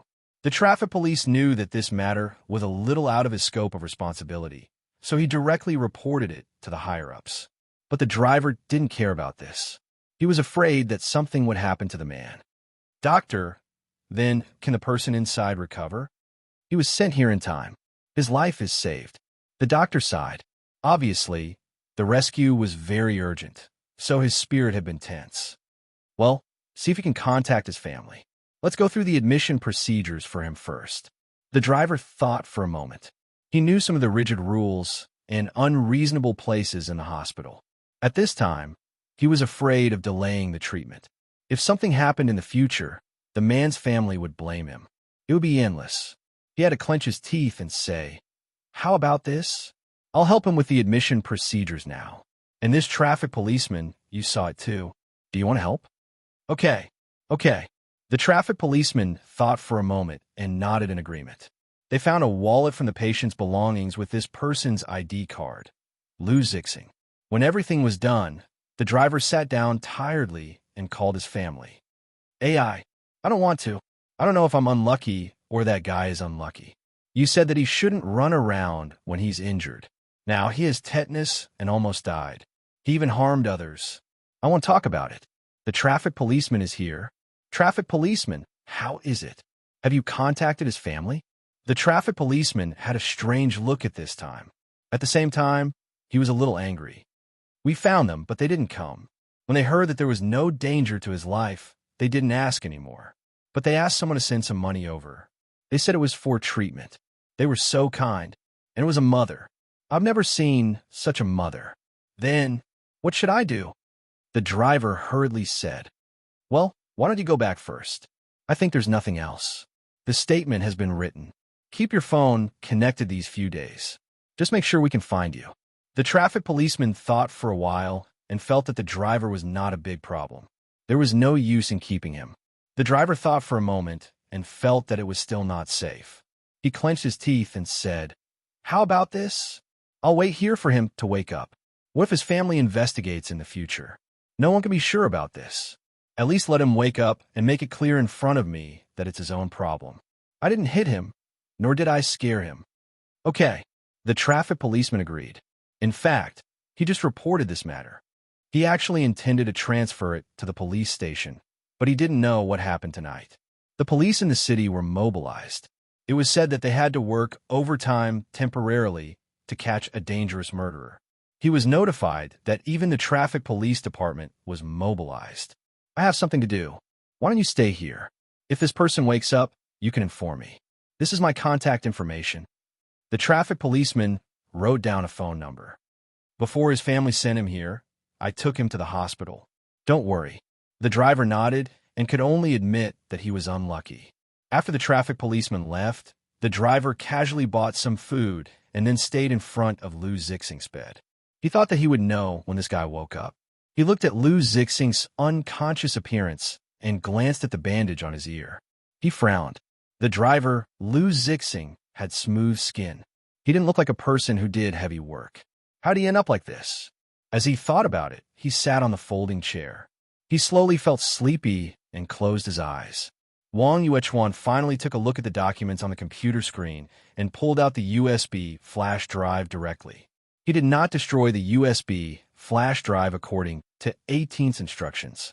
Instead, he removed the hard disk of the computer in this room and prepared to take it away. Wang Yuechuan glanced at the time. It was almost 10 o'clock, but since 18 left, he didn't think about the phone number she gave him. Without the next instruction, Wang Yuechuan didn't know what to do next. When he was about to sort out what happened today, he suddenly heard the siren of a police car coming from outside. Wang Yuechuan hurriedly leaned against the window and looked down from it. He saw that 2 police cars had stopped downstairs at this moment. Several police officers got out of the car early and were looking up. Wang Yuechuan frowned. He believed in the efficiency of the police, but at this moment, he felt that the guys downstairs were too efficient. Maybe someone leaked his whereabouts. Was it 18? Wang Yuechuan didn't have time to think about it. At first, he escaped before receiving this task because he had no choice but to not leak the Book of the Dead. Now, he couldn't be caught because he wanted to complete the confidential task that he didn't know the specific content of. Wang Yuechuan glanced downstairs again. At this time, another police car came. Ma Hao's car. This old horse was not an easy person to deal with. Although Wang Yuechuan didn't agree with Ma Hao's style of doing things, he had to admit that this old horse was indeed powerful. At this time, there was a knock on the door of the private room. Wang Yuechuan's body tightened, but he heard someone outside say, "Guest, please open the door." The police outside said that they were going to check the fire. "But it's okay. Our boss is familiar with them. It will be fine soon. Did you find the person who provided the clue?" Ma Hao glanced at the entrance of Lanling residence in front of him and directly asked Lin Feng next to him. Lin Feng shook his head. They used a public phone, so they couldn't find the person. Ma Hao patted his head. "It's strange. Wang Yuechuan just left, and someone provided the clue. It's like it was arranged." Hearing you say that, Li Feng also muttered, "But Sir Ma, this leader's leader said that he could even be killed if necessary. Can you put on a show like this? Besides, Sir Ma, do you think that Wang Yuechuan offended the leader? He actually gave such an order. When this brat came here, he was alone. Moreover, he has only been here for a few days and has been acting mysteriously. Who knows what he has done in secret?" Ma Hao shook his head. "But since we received the order from above, we should act according to the instructions." With that, Ma Hao walked into Lanling residence. "You guys keep a close watch. Search every nook and cranny. Before I call for a retreat, don't let anyone leave this place." "Who are you? Do you know who I am? Hurry up and take your people away." A drunk young man walked out with a scantily clad woman in his arms. He shouted with a face full of displeasure, "Let me tell you, I'm very familiar with your bureau chief." Ma Hao waved his hand. Who can wake this guy up? If you can't, take off his clothes and throw him out to dry. Wait, what are you doing? Do you know who I am? I am. Let me go. Let me go. My uncle is the city's Judge Wu. Let me go. Looking at the guy who was caught and taken away, Mahoud rolled his eyes. With a look of concern for a level 10 handicapped person, he said, "The 18 Metropolis has been here for so long. How can there be such a retard?" Lin Feng kept saying yes. He didn't dare to say it. If it was someone else, they would usually give face. Only you, the old man, didn't take it seriously. Reporting. All the rooms have been searched. No one was found. Reporting. No one came in from the back door. Not long after, the policeman came to Mahoud and reported the results of the search. Mahoud was now guarding the lobby. The more he listened, the more he frowned. No one? Can't he have wings? Or is the report fake? Have you asked clearly? Sir Ma, we have asked clearly. According to the description of the staff here, Wang Yuechuan should have been here. But when we went to the room, there was no one in it. There were some slight traces of a fight. But the window was not broken, so he shouldn't have jumped out of the window. Does he know how to turn invisible? Mahoud glared at him. Search for him again. Turn this place upside down and search for me. Also, where's the person in charge here? It's been so long. Why hasn't he come over yet? Officer, I'm here. A slightly plump man in his 30s wearing a suit and a smile on his face hurried to Mahoud. I am. The person in charge was quite depressed. To be honest, this Lonling residence was a place jointly owned by some powerful young masters in the city. Usually, not to mention the police, even the fire department would not check it. It was just that when those arrogant young masters heard the name Mahoud, they all said that they were busy and would talk about it later. Officer, we are operating according to the law. We didn't do anything illegal. We are here to arrest him. Why are you in such a hurry? Mahoud snorted. Don't let me get it right. You call your boss for help without knowing what's going on, right? Officer, I didn't. I'm busy. I don't care if you did or not. Mahoud continued to snort coldly. Even if I can't catch the fugitive today, I still have to check it out properly. I suspect that you are soliciting prostitutes here. Officer. No. Officer. You can't do this. This is slander. This is framing. I can sue you. Lin Feng, copy my employee number to this guy and let him sue me. He can sue me however he wants. Mahoud narrowed his eyes. Now call out all the employees here. Don't let anyone who washes the toilets go. Employees? Lin Feng was stunned. Sir Ma, you mean Wang Yuechuan might have mixed in with the employees? Don't let go of any possibility. Go. Mahoud put his hands on his waist, his eyes like an eagle, patrolling the lobby. In the corner of the lobby, a waiter lowered his head and quietly walked back, his expression somewhat dignified. At this time, I would rather you be a freeloader and mediocre. The waiter lowered his head and hurriedly walked toward the elevator in front. You in front, stop right there. Chapter 755. Seeing that the waiter didn't intend to turn around, Mahoud directly put his hand on the waiter's shoulder, trying to force him to turn around. At this moment, the waiter shrugged his shoulder. At the same time, Mahoud felt a strong force hit his stomach, and his whole body directly stepped back and finally fell on the ground. Wang Yuechuan. Sir Ma was shocked and angry at this time. This waiter was obviously Wang Yuechuan in disguise. You can't escape. Wang Yuechuan sighed in his heart. If he could leave here smoothly, it would save him a lot of trouble. But his wish couldn't come true. After Mahoud's roar, the rest of the policemen reacted one after another. The first few people had already rushed over and blocked Wang Yuechuan's way. They even pulled out their guns. Wang Yuechuan, surrender. You can't escape. Sir Ma quickly got up and, at the same time, tidied up his hat. Go back with me. I don't want to open fire on my former colleagues. You can't deal with me even if you open fire. Wang Yuechuan said lightly. He glanced at the policemen around him. Except for Mahoud, how many of them had never shot a bullet since they left school? Wang Yuechuan looked up at the nearest young policeman and suddenly said, How long have you graduated? The young man was stunned and subconsciously said, 1.5 years. You can't hold a gun like this. Wang Yuechuan suddenly said. The young policeman subconsciously looked at the gun in his hands. But at the moment when he looked away, Wang Yuechuan moved. This was already a very tense situation. It took a lot of courage for a police officer to open fire, especially when the weapon that could kill was aimed at the person himself. In the blink of an eye, Wang Yuechuan quickly dodged the gun in the young policeman's hand. At the same time, he tightened his arm, directly strangling the young policeman's neck, and took the gun and pressed it against the young policeman's ear. Wang Yuechuan, you're crazy. Ma Hao's eyes widened. Sir Ma, save me. The police officer who was taken hostage was trembling in fear. Wang Yuechuan, let him go. Don't make one mistake after another. Ma Hao's voice suddenly became heavy and cold. Wang Yuechuan remained silent. He had never thought that there would be a day when he would be held at gunpoint by his colleagues while he was committing a crime. However, he was a strong-willed person. Since he had already accepted the mysterious mission, he naturally wouldn't give up halfway. His expression was indifferent. While holding the hostage, he slowly walked towards the exit of the Lanling residence. In front of the door, 2 police officers pointed their guns at him in panic.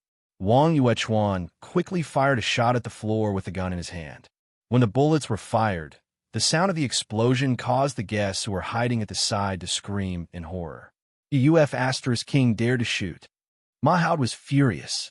Have you forgotten the rules of the police? Wang Yuechuan, do you know what you're doing? You're just committing a crime. Ma Hao, I heard that you're very good at shooting. Wang Yuechuan said indifferently. Do you dare to shoot at me? You. If you don't want to shoot, then get out of my way. Wang Yuechuan shook his head. I just want to leave here. As he spoke, he fired another shot at the feet of the 2 police officers who were blocking the door, making the scene even more tense. Get out of my way, let him out. Ma Hao took a deep breath. He couldn't figure out Wang Yuechuan's behavior, but at this moment, he didn't dare to bet that Wang Yuechuan wouldn't dare to kill him with the life of a young subordinate. A very stupid choice. Wang Yuechuan suddenly smiled. But at your age, of course, you'll have more concerns. Officer Ma, if it were me, I would at least arrange pursuers around before coming in. You have been too comfortable for too long. As he spoke, ignoring Ma Hao's expression, Wang Yuechuan looked at another police officer and said indifferently, You come here, close the door, and pull down the broken door. No one is allowed to move. Bang! A shot was shot at Lin Feng's side. At that moment, Lin Feng quietly moved half a step. Lin Feng's forehead was covered in cold sweat as he looked at the small hole under his feet. His feet froze on the spot. At this moment, Ma Hao's face looked terrible. The police officer who was threatened to close the door looked at him, only to see Ma Hao gritting his teeth and waving his hand unwillingly. Rumble. Across the falling door, Ma Hao and Wang Yuechuan looked at each other, but their sight was finally blocked. Sir Ma. When the door just fell, Lin Feng looked at Ma Hao in horror and called him. At this moment, Ma Hao trembled all over. He came to the door, pushed the person away, and directly held the door open with both hands. But at this moment, only the police officer who was held hostage fell to the ground, and there was no trace of Wang Yuechuan. Sir Ma, one of our cars is missing. Block all the roads. Ma Hao gritted his teeth. This person is extremely dangerous. Tell old Liu. Ask him to send a sniper for me. Wang Yuechuan abandoned the stolen police car before it could drive far. He began to hide in the city alley. At this time, his brain was working quickly. He was familiar with all the tracking methods of the police, so naturally, he could think of a way to deal with it, so that he could escape better. At this time, his pocket suddenly vibrated. The phone given to him by 18 rang at this time. Wang Yuechuan frowned, but still stopped. Hello. It seems that you are safe. Sure enough, it was 18's voice, and she seemed to have completely grasped his whereabouts. But Wang Yuechuan was not too surprised. If the scene at Lanling residence was pushed behind by 18 would naturally know the news of his safe escape at the first moment. What I need to do next? Wang Yuechuan asked quickly. Unexpectedly, 18 said at this time. In fact, when you leave, you can choose to injure a policeman so that it will be more convenient for your future actions. Wang Yuechuan frowned. Kidnapping a police officer, seizing a gun, and seizing a police car. These crimes are serious enough. Have you seen everything in a USB flash drive? 18 directly changed the topic. Yes, I have. Wang Yuechuan nodded. Very good. Now, go to the airport immediately and wait in the terminal building. Someone will arrange it for you.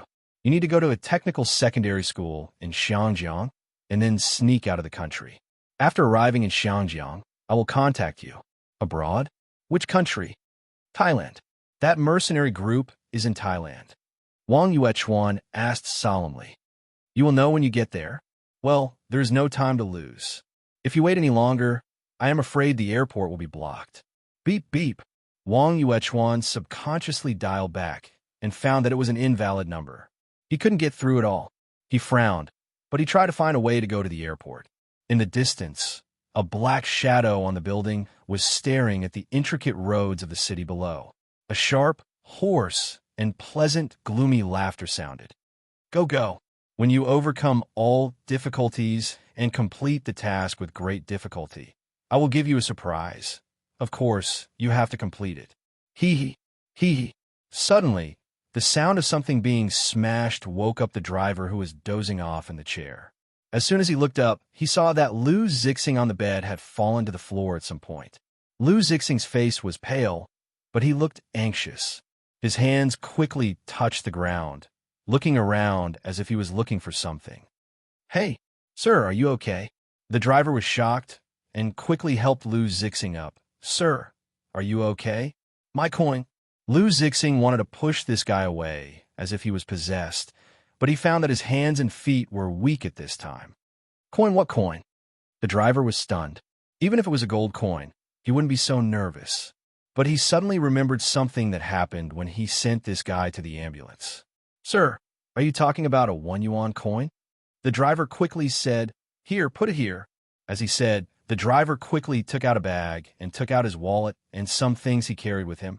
Here, is this the coin? When I sent you to the ambulance, the nurse said that you were holding this coin tightly in your hand. It took a lot of effort to take it out. When he took out the coin, Lu Zixing grabbed it immediately. He only calmed down after holding it tightly. He slowly sat down on the bed. Under the driver's surprised gaze, Lu Zixing threw the coin up. Then, after seeing the reverse side of the coin, he suddenly sighed and closed his eyes again. He lay on the bed motionless. Sir, are you okay? The driver asked carefully. He saw this guy's strange behavior when he woke up. He was afraid that he didn't know if there was something wrong with his brain. How did I come to the hospital? Lu Zixing suddenly opened his eyes. You don't remember? The driver was stunned and immediately told what happened before. Well, sir, I will immediately tell the traffic police comrade to come over. Later, no matter what, you have to tell him that I really didn't hit you, not even once. It was you who rushed out of the road and fainted. Looking at the almost 40-year-old uncle's frightened look, Lu Zixing had to nod. I'm sorry, brother. I didn't want to implicate you. Hearing Lu Zixing's apology, the depression in the driver's heart suddenly dissipated a lot. The driver breathed a sigh of relief and sat down again. Actually, it's nothing. Everyone has bad luck. Isn't it good to understand each other? But you should be more careful next time. Don't rush out like a fool. If something happens, think about your family. They will be worried. Family. Lu Zixing shook his head. His eyes were blank, but he didn't speak. The driver then remembered the traffic police comrade's words. He secretly thought that this guy's relationship with his family might not be good. He suddenly felt embarrassed. The two people by the bed fell into silence. The driver saw that Lu Zixing was playing with a 1 yuan coin, which was nothing special. In the end, he couldn't help but ask curiously, I say, brother, is there any special meaning in going together? Lu Zixing suddenly stopped and said after a while, There is nothing. I just can't let it go. The driver was stunned and said casually, Actually, I feel that in this life, there is nothing that you can't let go of. The most important thing is your own health and safety. Think about it. The body is the capital of revolution. That's true. Lu Zixing smiled slightly. If he lost his life this time, naturally, he wouldn't have the qualifications to use this coin to gamble with the boss again. Lu Zixing sighed and felt that he might be very lucky. Although he was unlucky, it wasn't to the extent that he would lose his life. It was just that the pain from his ear kept telling him that he was a patient with tetanus, and it could become serious at any time. By the way, brother, your ear, the driver asked hesitantly at this moment. Then he realized that he might be too nosy, so he quickly waved his hand and said, it's okay, it's okay. I'm just asking. Just pretend that I didn't say anything. Lou Zixing nodded and didn't intend to talk about it. He never thought that he would spend this kind of festival in the hospital, and the person accompanying him was just a stranger. Nothing was more wonderful than this. Dad! Dad!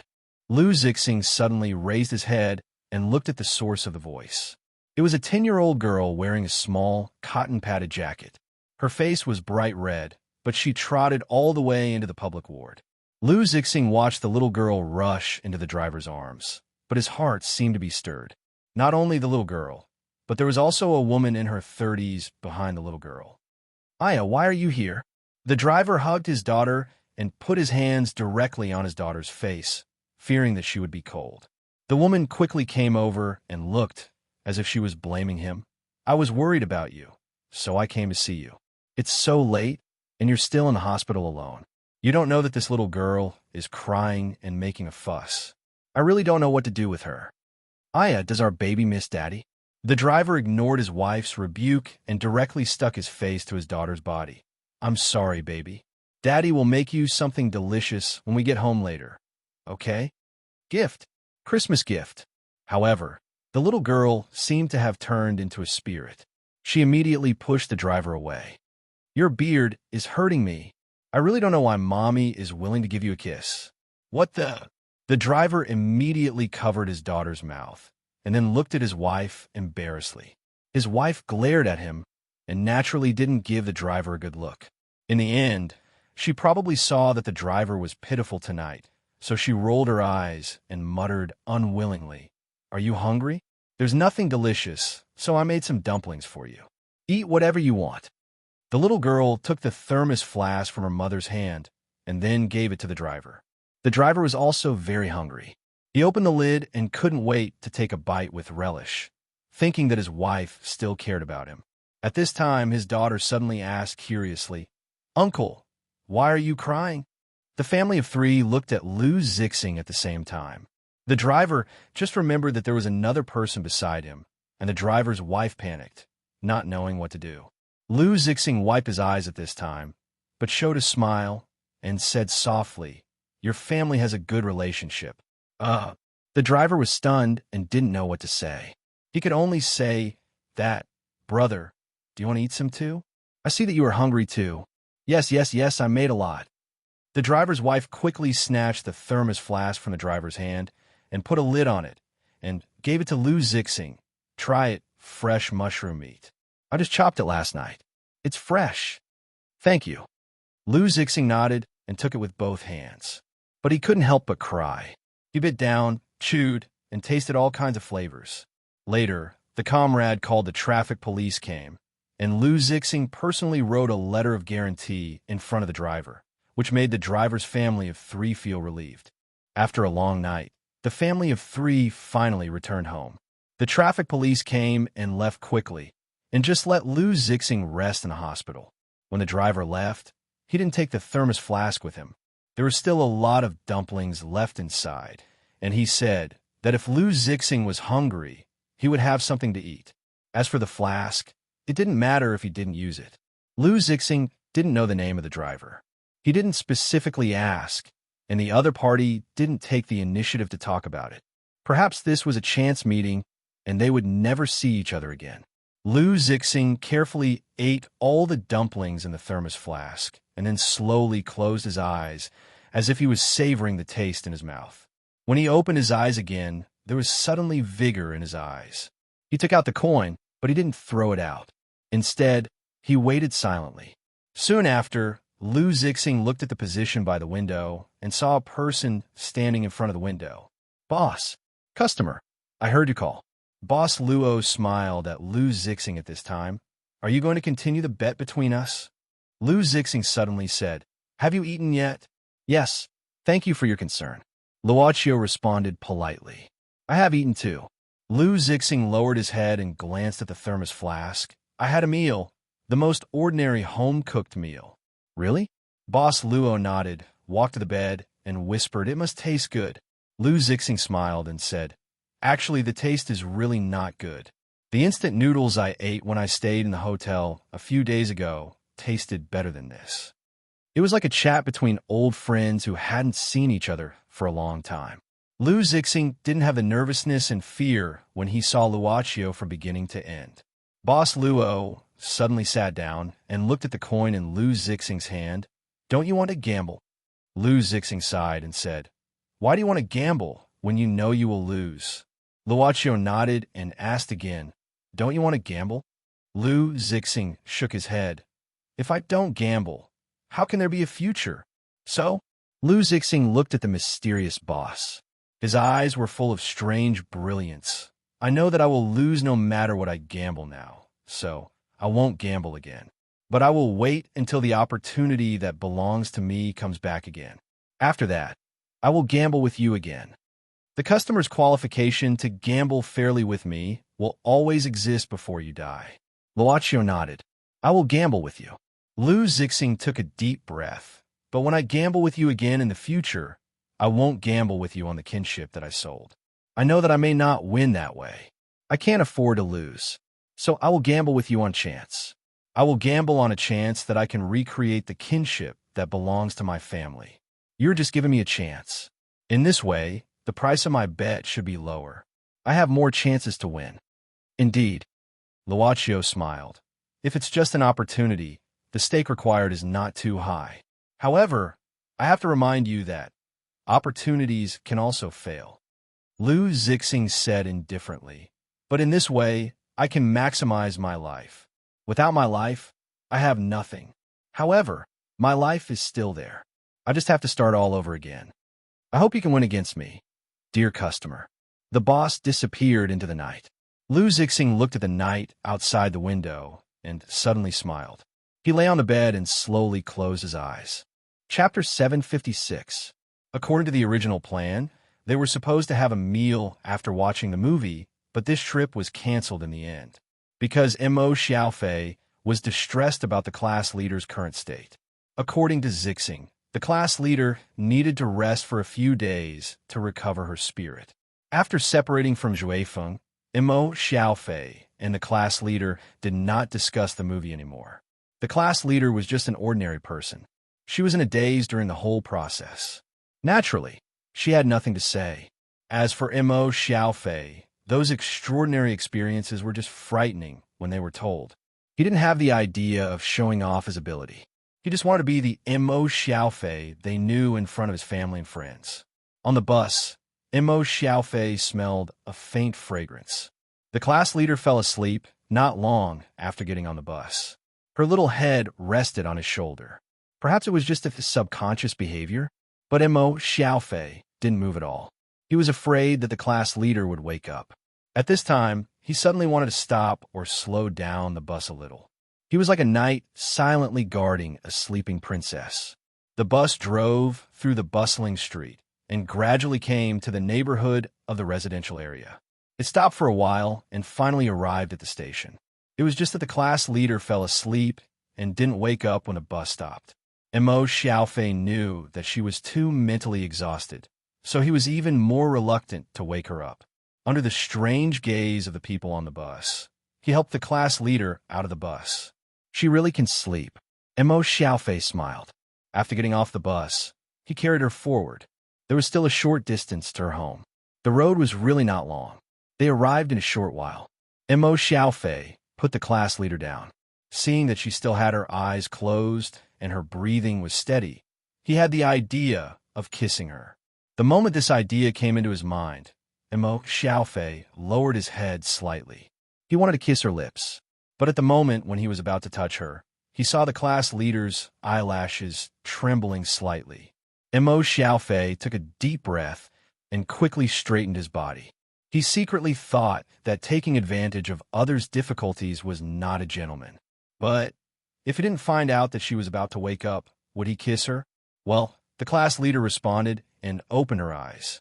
She was surprised to find that she was in her own building. "Oh, I'm home? How did I come back?" "Guess." Mo Xiaofei smiled, sleeping like a pig. You're the pig head. The class leader snorted. Mo Xiaofei laughed, looking up at the upstairs. He knew the floor where she lived, and from here, he could see her window. However, there was no light in the room. Mo Xiaofei said softly, "We're here." "Yes." The class leader nodded gently and suddenly said, "I don't feel like I did anything today. Why am I so tired?" She yawned again. Looking at the class monitor, Mo Xiaofei's heart skipped a beat. He smiled and said, "Shall we come out to play next time?" He felt that he had mustered a great deal of courage. He felt like he was a big brother guiding Zhuifeng. He couldn't be a coward at this point. At this time, the class leader looked at Mo Xiaofei very seriously, which made Mo Xiaofei feel a little guilty.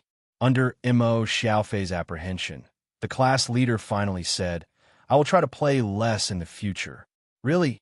Mo Xiaofei nodded with a little astonishment and disappointment. Wait until graduation."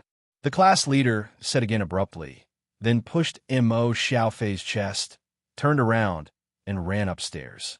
In the end, he only heard the last sentence she said as she walked in. Coward.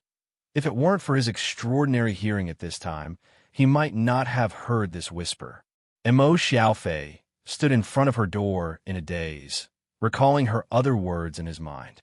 Wait until graduation. Wait until everyone has matured and no longer needs to be carefully protected, but to be wholeheartedly nurtured. Mo Xiaofei took a deep breath, only to feel that he was suddenly energized.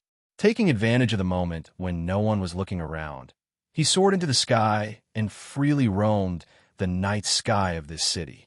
Mo Xiaofei did not leave for home immediately, but went to the pet hospital. When he knew that Zixing had arrived smoothly, Mo Xiaofei was relieved. Long Shuo told him that she had learned about their experience in Yin Wuyue's world from Zixing. In the underground training ground, Mo Xiaofei showed Long Shuo the gravity ability he developed in Yin Wuyue's world, which surprised Long Shuo. This trick is good. If you can reach the level of thousands of mountains, you can go anywhere outside. Long Shuo described the potential of this gravity to Mo Xiaofei. By the way, teacher, when I was in Yin Wuyue's world, my spirit had entered a wonderful state. Mo Xiaofei described a situation at that time. At that time, I saw a very strange back, which should be an ancient person. But I don't know why, although I only saw the back, there was a very familiar feeling as if I was looking at myself. The past is an old dream, a mirage. Longshaw suddenly said, "What you saw may be your previous life." Previous life? Didn't I tell you that there are true souls and false souls in the world? Longshaw crossed her legs. The 3 souls and 7 spirits are separated and then find a new soul. In that fragmented world, your spirit was greatly impacted, and you're a guy who has stepped into transcendence, so it is not very strange that you touch some memories of the soul in an extreme state. By the way, do you remember the appearance of the ancient person you saw? Mo Xiaofei frowned and said uncertainly, "It seems to be an emperor." Emperor? Long Shiruo was stunned. She suddenly looked at Mo Xiaofei's appearance with disgust and muttered, "What you saw was the back. Shouldn't this kind of vision be the guy standing behind the emperor?" Mo Xiaofei was also stunned at the same time. He thought to himself that his teacher, who looked reliable but was actually not that reliable, seemed to have some sense in his words. He then frowned. Is he a courtier or a bodyguard or something like that? Well, it may also be a eunuch. Long Shuo said seriously, "My previous life may be a eunuch?" Mo Xiaofei suddenly recalled the scene of him wearing the eunuch's uniform, pinching his fingers and speaking like a duck, and being respectfully addressed as Eunuch Mo. He shuddered subconsciously. That was such a beautiful scene. "Teacher, am I really a eunuch?" Mo Xiaofei looked at Long Shuo and wailed. "How would I know?"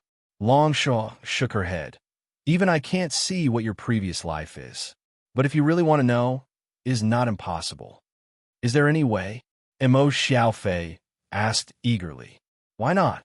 Long Shuo showed her erudition and hummed. "If you want to know who your previous life is, there are at least several ways. For example, The Three Lives mirror, one of the top 10 artifacts in Kelowna. It can seize the fortune of heaven and earth and reflect the past and present lives. Teacher, is the plane I'm in a Xiao plane? Mo Xiaofei wailed. Don't interrupt. Long Shuo stared at Mo Xiaofei, but the Three Lives mirror has been lost. Even I can't sense where it's hiding. So you can't go this way. The only way left is to find the successor of the plainclothes sect. Plainclothes sect? Long Shuo nodded. The plainclothes sect is a strange sect that can calculate people in heaven and earth. Because it can calculate too many things, the successor of each generation is very short-lived. But the inheritance can't be cut off. They are as tenacious as cockroaches. Speaking of the plainclothes sect, there's a very famous one. I watched TV a few years ago. Someone arranged some of this guy's life into a TV series. His name is Lai Plainclothes or Lai Mai. Thanks to TVB. And Mo Xiaofei praised in his heart, and then hurriedly said, then the successor of this generation. The whereabouts of the successor of the plainclothes sect are unknown. It's almost impossible to find them. Long Shuo said helplessly, the plainclothes sect has a way to hide the secret of heaven. Even if the peers want to calculate their whereabouts, it's impossible. Teacher, isn't this another dead end? Mo Xiaofei looked at Long Shuo with disgust. But I know where to find a successor of the plainclothes sect. Long Shuo suddenly narrowed her eyes. Mo Xiaofei directly threw away his moral integrity. Teacher, you're the greatest person I've ever seen. Long Shuo snorted. The Penglai conference of Mount Tai is coming soon. In order to prepare for this conference, many hidden guys in Kelowna have been waiting for half a year in advance. It's impossible for the successor of the plainclothes sect to not appear in this kind of event that is held every 10 years in Kelowna. Mount Tai, Mo Xiaofei pondered. Long Shuo said indifferently, but you have to think carefully. The plainclothes sect isn't the kind of swindler who wears sunglasses and deceives you for 8 to 10 years. They have real abilities. So if you want to ask the plainclothes sect to help you, you'll have to pay a lot. And Mo Xiaofei thought for a while and asked abruptly, Teacher, do you think if it's that boss? Long Shuo frowned but said seriously, do you have anything to sell? If the plainclothes sect helps you, maybe it's just a request within your ability or just to let you owe it a favor, but it won't be too ruthless. That was because it understood the principle of leaving some leeway for everything. But if it's that shop, it's not necessarily so. Mo Xiaofei whispered, I always feel that the boss is not so bad. Long Shuo sighed, treating everyone equally, treating the common people with absolute fairness.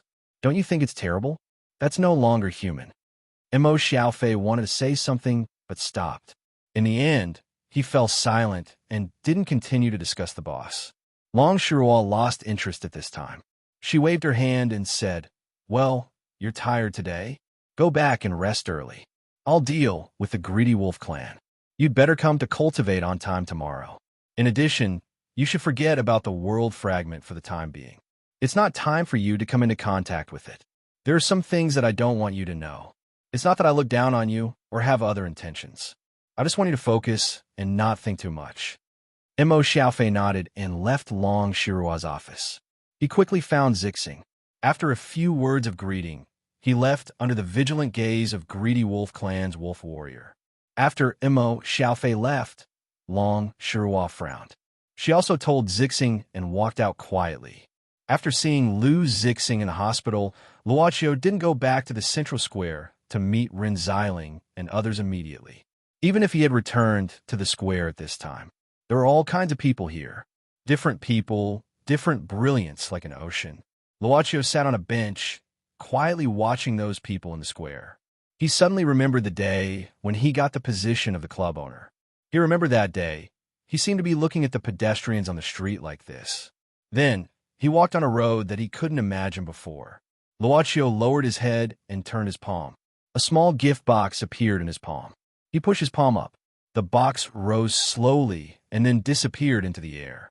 Following that, another small gift box appeared. Following the same pattern, it also disappeared into the air. The ant's health was getting worse and worse. This was the trauma left by 20 years of wind and rain. She was sleeping in the hospital bed. For some time, she woke up less and less. Fong Jipping knew that she didn't have much time. Now he accompanied her every day. Of course, his girlfriend often accompanied him and visited her together. But the aunt couldn't recognize people. Sometimes she was awake, sometimes she was confused. Fong Jipping didn't know whether it was good or bad. But when she talked about Hua in her sleep, she always smiled beautifully. Who didn't remember that their mother was the most beautiful person in the world?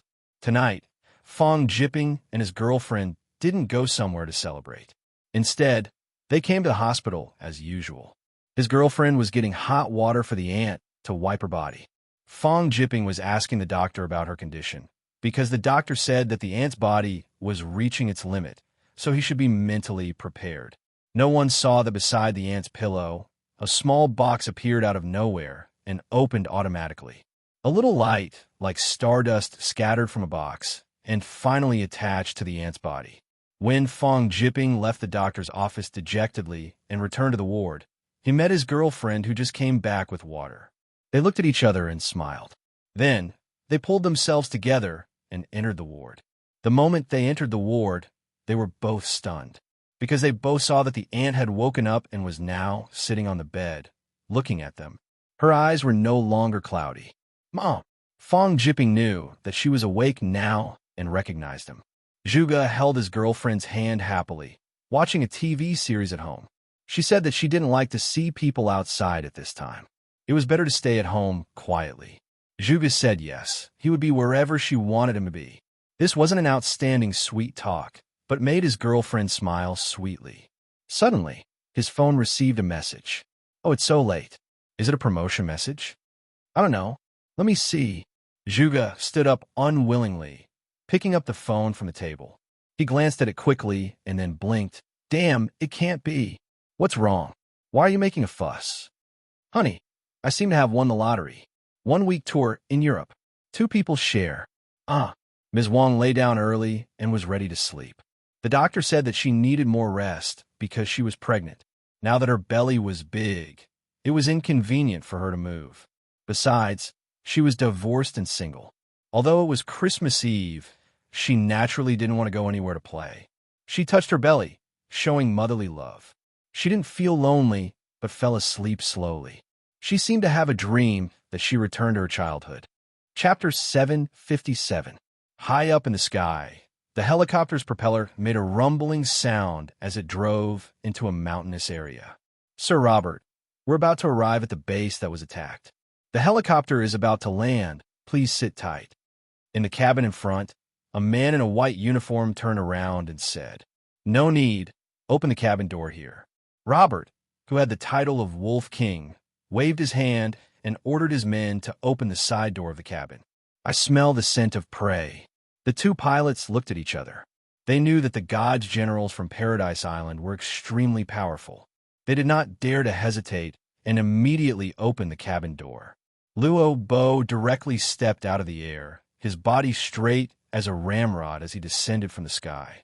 At the moment of landing, Luo Bo's legs were slightly bent, and he was able to withstand the terrifying acceleration.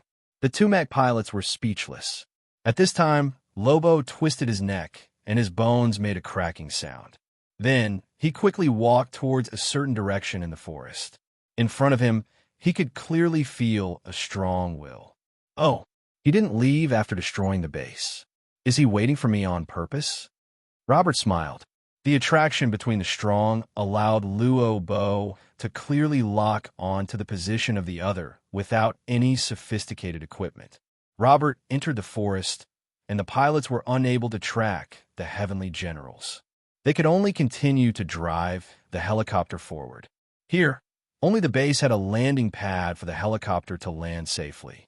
However, when the helicopter flew over the mountain and arrived at the base, the 2 pilots were shocked. The base was like a school built in the forest. At this moment, there were only dilapidated buildings. When they finally landed, they hurriedly walked out of the helicopter. When they looked around, they saw rows of cold corpses. It was like hell. It made them break out in cold sweat. What kind of massacre happened here? Just as he was secretly shocked, a series of loud noises suddenly came from the mountains, as if the mountains were pouring down. It was a natural disaster. It seemed that this place was called the Fairy Trail Forest by the people who built the base in the mountains.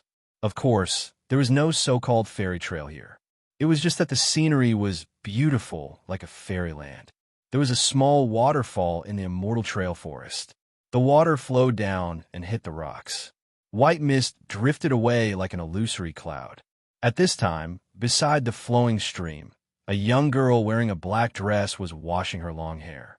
She was almost as pale as snow, as if she was sick. She was Su Zijuan, who had crossed half of the world's territory to come here.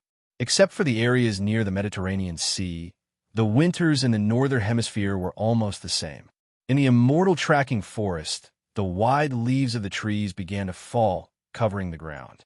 Someone stepped on the dead branches and leaves and slowly walked over. Only when they finally reached the side of the stream did they stop. Su Zijuan grabbed her hair and clenched it into a bundle. Then, she slowly pushed it down to wipe away the traces of water. Only then did she casually put her hair behind her back. She looked at the young man who walked behind her. He had an oriental face. She smelled a very familiar scent, the scent of the demon power of the Kelowna demons. However, there was something else contained within this demonic power. Demonic power was different. The spiritual power of cultivators had always been slightly more manic. However, this guy in front of her contained something that made this demonic power abnormally violent, like a surging volcano. You're also from the Michael Club? Su Zijuan frowned. She was not sure if this strange Kelowna demons had anything to do with the Michael Club. Due to the decline of the Kelowna demons, some of the Kelowna demons chose to leave and find another way. Therefore, it was not particularly surprising to encounter the demons of Kelowna outside of Kelowna. You're the fallen princess of the Xianyuan royal family? The young man at this time also spoke slowly.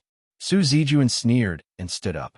She had already asked, and the other party had also asked a similar question. Therefore, both parties' identities were confirmed.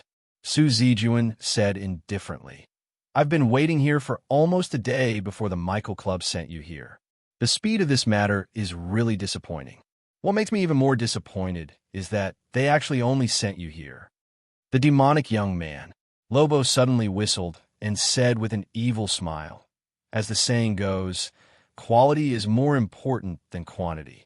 No matter how many small fries are sent here, they'll just let you abuse them. As for me, it's naturally enough." Su Zijuan sneered again. "Did you get something wrong? A few months ago, there was a guy who used a gun.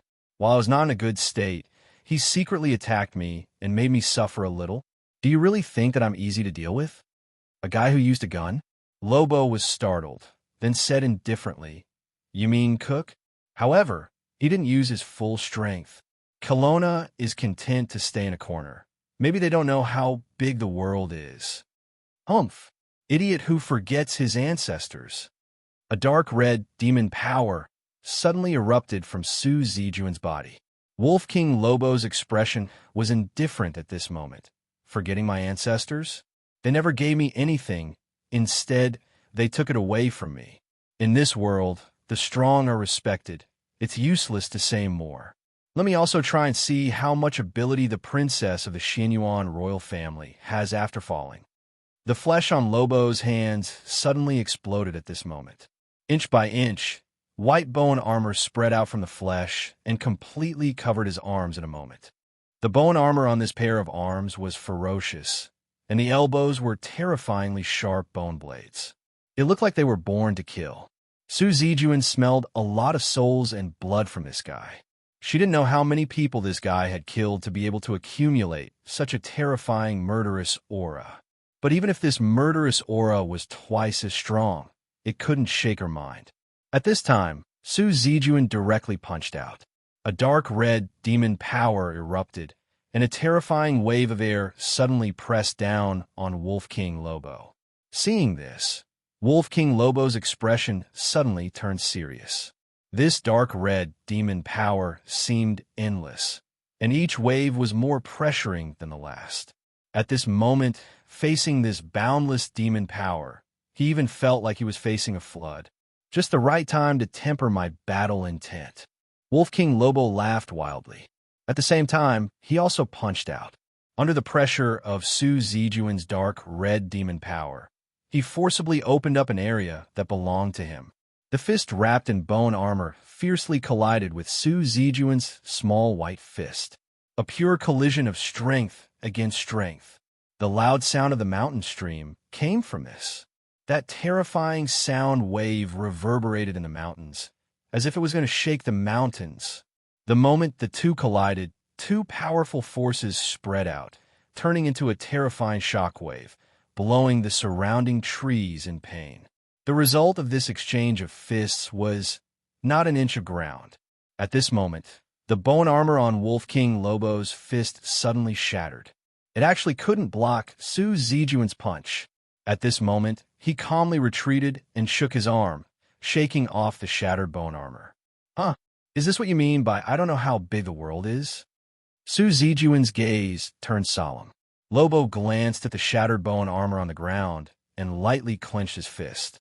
Once again, the bone armor grew out of the flesh and blood, looking exactly the same as before it shattered. Small trick. Su Zijuan snorted coldly and punched again. Wolf King Lobo didn't dodge this time and faced it head-on. The fist wrapped in bone armor once again collided with Su Zijuan's pink, but not weak fist. Boom! This time, Wolf King Lobo's body directly retreated, and the bone armor on his arm shattered again. But Su Zijuan frowned at this time. Her punch was at least 30% stronger than the first one, but it obviously didn't achieve the expected effect.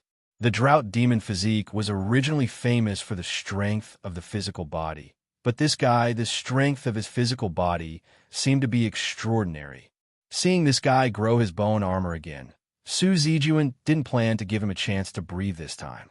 But the moment she moved, she felt a cold and strange force like a poisonous snake. Starting from her arm and spreading all the way up, this force didn't seem like demon power. Su Zijuan's expression changed slightly. Lobo smiled coldly at this time. Interesting. This isn't demon power, but true power cultivated from ancient martial arts. A demonic body, cultivating the true power of a human? Su Zijuan was stunned and frowned.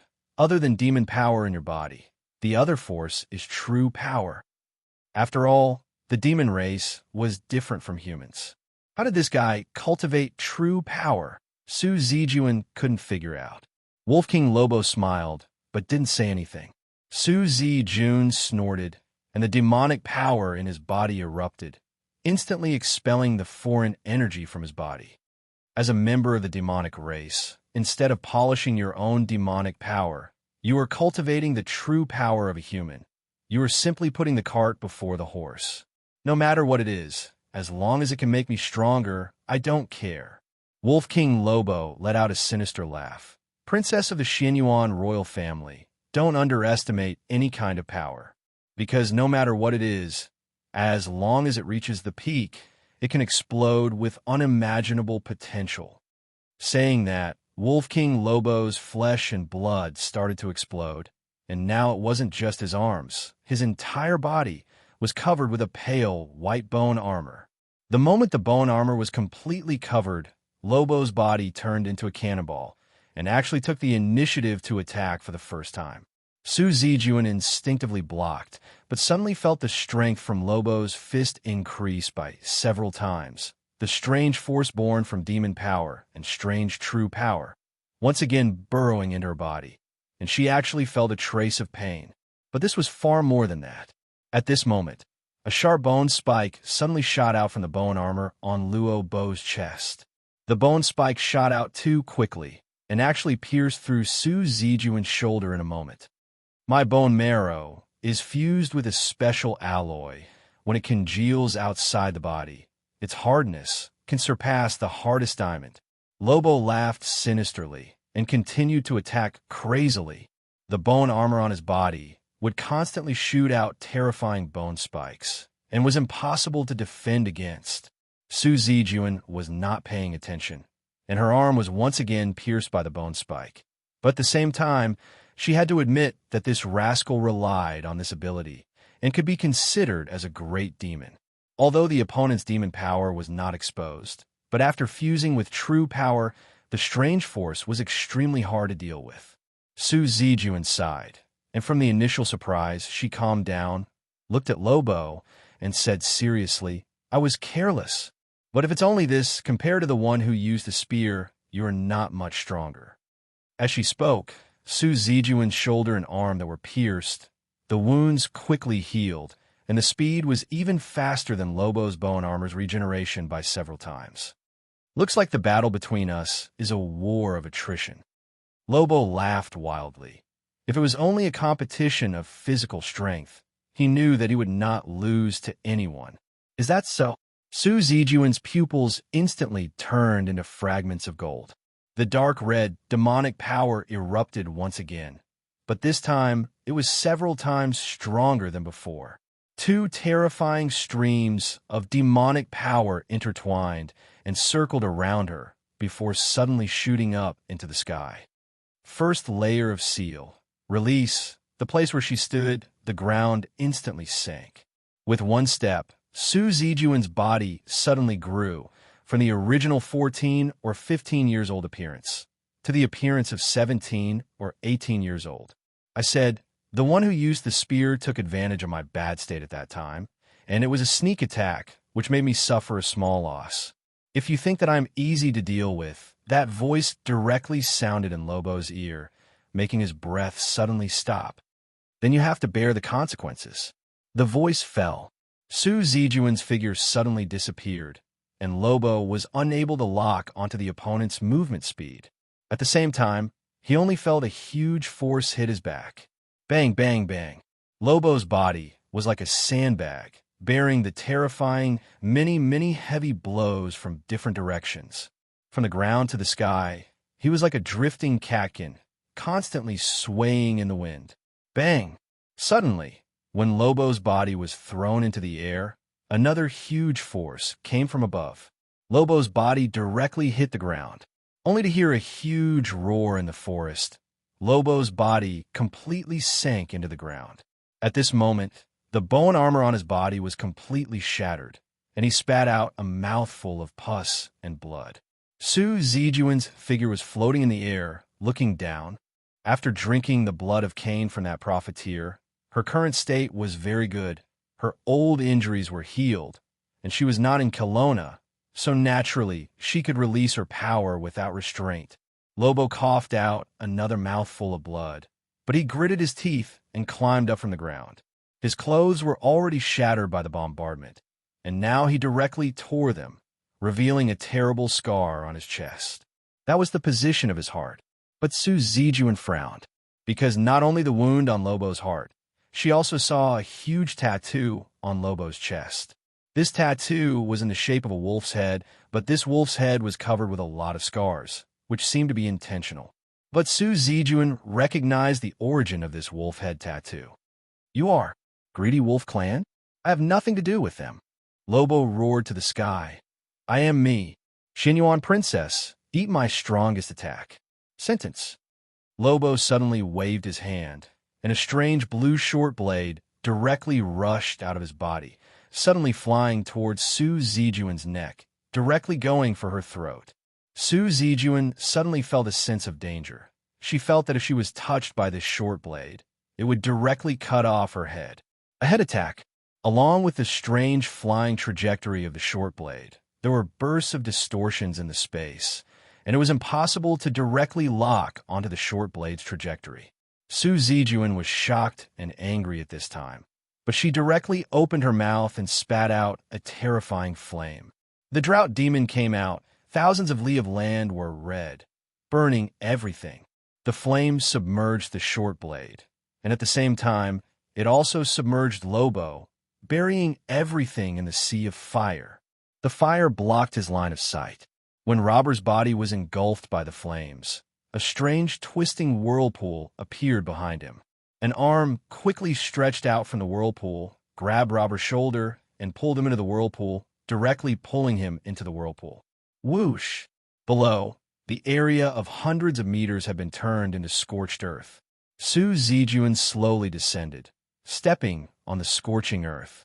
Her body began to shrink a little, and not long after, she returned to her original appearance of a young girl. But she just slightly frowned, her palm brushed across her neck, and felt some blood. There was a wound here she didn't know when it appeared. Su Zijuan thought of the guy who used the spear. That strange spear was also very difficult to deal with. She couldn't help but secretly think that if the thugs of the Michael Club had such strange weapons in their hands, they would be very powerful. This guy and the one with the spear should be the high-level thugs of the club. I don't know if there are more powerful people above them. Su Zijuan pondered for a moment. At this time, a faint ball of light slowly emerged above her head. Su Zijuan looked up and saw that the ball of light dispersed, and a beautifully packaged box slowly fell at this time. Su Zijuan was stunned and felt a faint aura from this box. Boss, the flames of war had never stopped in this country, even if it was Christmas Day. Because this country had its own religious beliefs, the extremists would naturally do extreme things. In a small village in this country, many villagers gathered in the village when it was close to night. They happily took out a large amount of food to celebrate, but not to celebrate Christmas Eve, but to celebrate the joy of being liberated from some horrible guys. They once thought that they would be sent to the battlefield, and their children would be brainwashed, and then become horrible killing machines. However, a woman wearing a black leather jacket suddenly appeared in front of them. This woman had single-handedly saved them from the hands of those demon-like fanatics. They wanted to know the woman's name, and they wanted to pray for her every day in the future, hoping that the God they believed in could bless her. But she just told them that she didn't have a name, but they could call her Avenger. Avenger, a very terrible name, but it was she who saved them from those demons. So, even if she was an Avenger, they were more willing to call her Avenging Angel. Jessica looked at the villagers who were singing and dancing in the bonfire and laughed at herself. How could an Avenger become an angel? This place wasn't as prosperous as a big city, and the living conditions were even tough. They were worried about the coming of war every day, but now their faces were filled with happy smiles. Jessica was slightly touched, lowering her head and saying nothing. She suddenly took out a necklace from her collar, opening the pendant on the necklace. There was a photo inside. Yian, sister. At this time, a little girl ran in front of her with a small box in her hand. The packaging was very nice. What's the matter? Jessica frowned and asked. Sister, this is for you. The little girl smiled innocently. I just picked it up from the side. Jessica touched the girl's head, taking the gift casually. Of course, people here didn't celebrate Christmas, but she used to celebrate it. Thank you. Jessica thanked her, and then pointed to the crowd afar. Go back there. That's where you belong. The little girl nodded, as if she understood. She kissed Jessica's face, and then left happily. Jessica smiled. She thought to herself, tomorrow, I'll leave this place. Serenity didn't belong to her for the time being. While thinking, she opened the box from the girl, the only gift she received this Christmas. To Jessica's surprise, there was a small hard disk in the box. Jessica was stunned, frowning, and then walked towards her tent outside the village. Jessica took out the notebook from the bag. Speaking of which, these things were found when she destroyed the Devil's Denver. She inserted the hard disk, opening the only folder in the hard disk, and saw a video file. Could this be some kind of video of hostages being held hostage and then beheaded? Jessica thought subconsciously and opened the file. When a video file was opened, Jessica was stunned. She didn't see anything scary. What she saw was a very old picture. The recording equipment wasn't good, so the picture quality was a bit blurry, and the color was pale yellow. The video was an auditorium. There were many young people here, both men and women. It was full of noise, and they were celebrating something full of youthfulness. At this moment, a handsome man walked slowly to the stage of the auditorium, and there were many cheers coming from all directions. The man held a saxophone, showing a charming smile to the audience, and then he played the saxophone slowly on the stage. How could the young Yian? Jessica covered her mouth subconsciously. She didn't think about how the hard disk came about, but just stared at the figure who was playing alone in the old times. Chapter 758. Su Zijuan did not leave the forest immediately. She did not care about the destruction of this place. There were two reasons for her to stay. First, she was searching for traces of Luo Bo. Although the drought demon fire she spat out was strong, with the strength of Luo Bo's body and those strange bone armor, even if he was burned to death, there should be at least some traces left behind. But she did not find anything. But Luo Bo's aura had indeed disappeared. At least, he had disappeared in this area. And then there was this gift that was delivered directly to her hands. Looking at the present in her hands, Su Zijuan fell into deep thought. Perhaps she should open it and see what the boss was up to. But when Su Zijuan wanted to open the box, her vision suddenly became blurry, and she even felt like she could not stand properly. What's going on? Su Zijuan's body fell to the ground, and she spat out a mouthful of black blood. It's poison. That strange blue dagger was smeared with a huge amount of poison. At this moment, Su Zijuan felt a terrifying poison in her body, and it was madly destroying her body. The drought demon body was incomparably strong, and it was impervious to all poisons. She really could not think of what kind of poison could cause her body to be damaged to such an extent in an instant. Damn it. I thought it was someone who was obsessed with strength, but I did not expect him to use poison. Su Zijuan gritted her teeth, and the blood in her body surged out, suppressing the raging poison. She felt that she could completely expel this poison, but it would take some time, and she could not be disturbed. Su Zijuan didn't have time to open the gift box in her hand. She quickly left the forest. It was not that she had not been careless in her life, but this time she was suppressed by someone who was not as strong as her, so she was naturally unhappy. But at the same time, this gave her a signal. In this world, there was a poison that could harm the drought demon body, and it was outside of Kelowna. Not long after, Su Zijuan was already far away from the forest, but she felt very bad, as if she was escaping. Su Zijuan could not help but remember the last time she was injured, and finally had to run back to the Long Shura hospital with a gloomy face. Although later she met the little butterfly in the hospital, and the days changed a little, she still could not forget the humiliation of being injured. Thinking about the injury half a year ago, Su Zijuan's eyes shot out a substantial killing intent. Those two people who claimed to be Nirvana-level experts had inexplicably appeared, saying that she had the qualifications to join them, but she had to complete a test. They were extremely arrogant. Since she was young, the only people who could make her angry were Kelowna, Shinryu, and Long Shura. At that time, Su Zijuan, who was relaxing, had an inexplicable anger in her heart, so she grabbed the two Nirvana-level experts and fought them.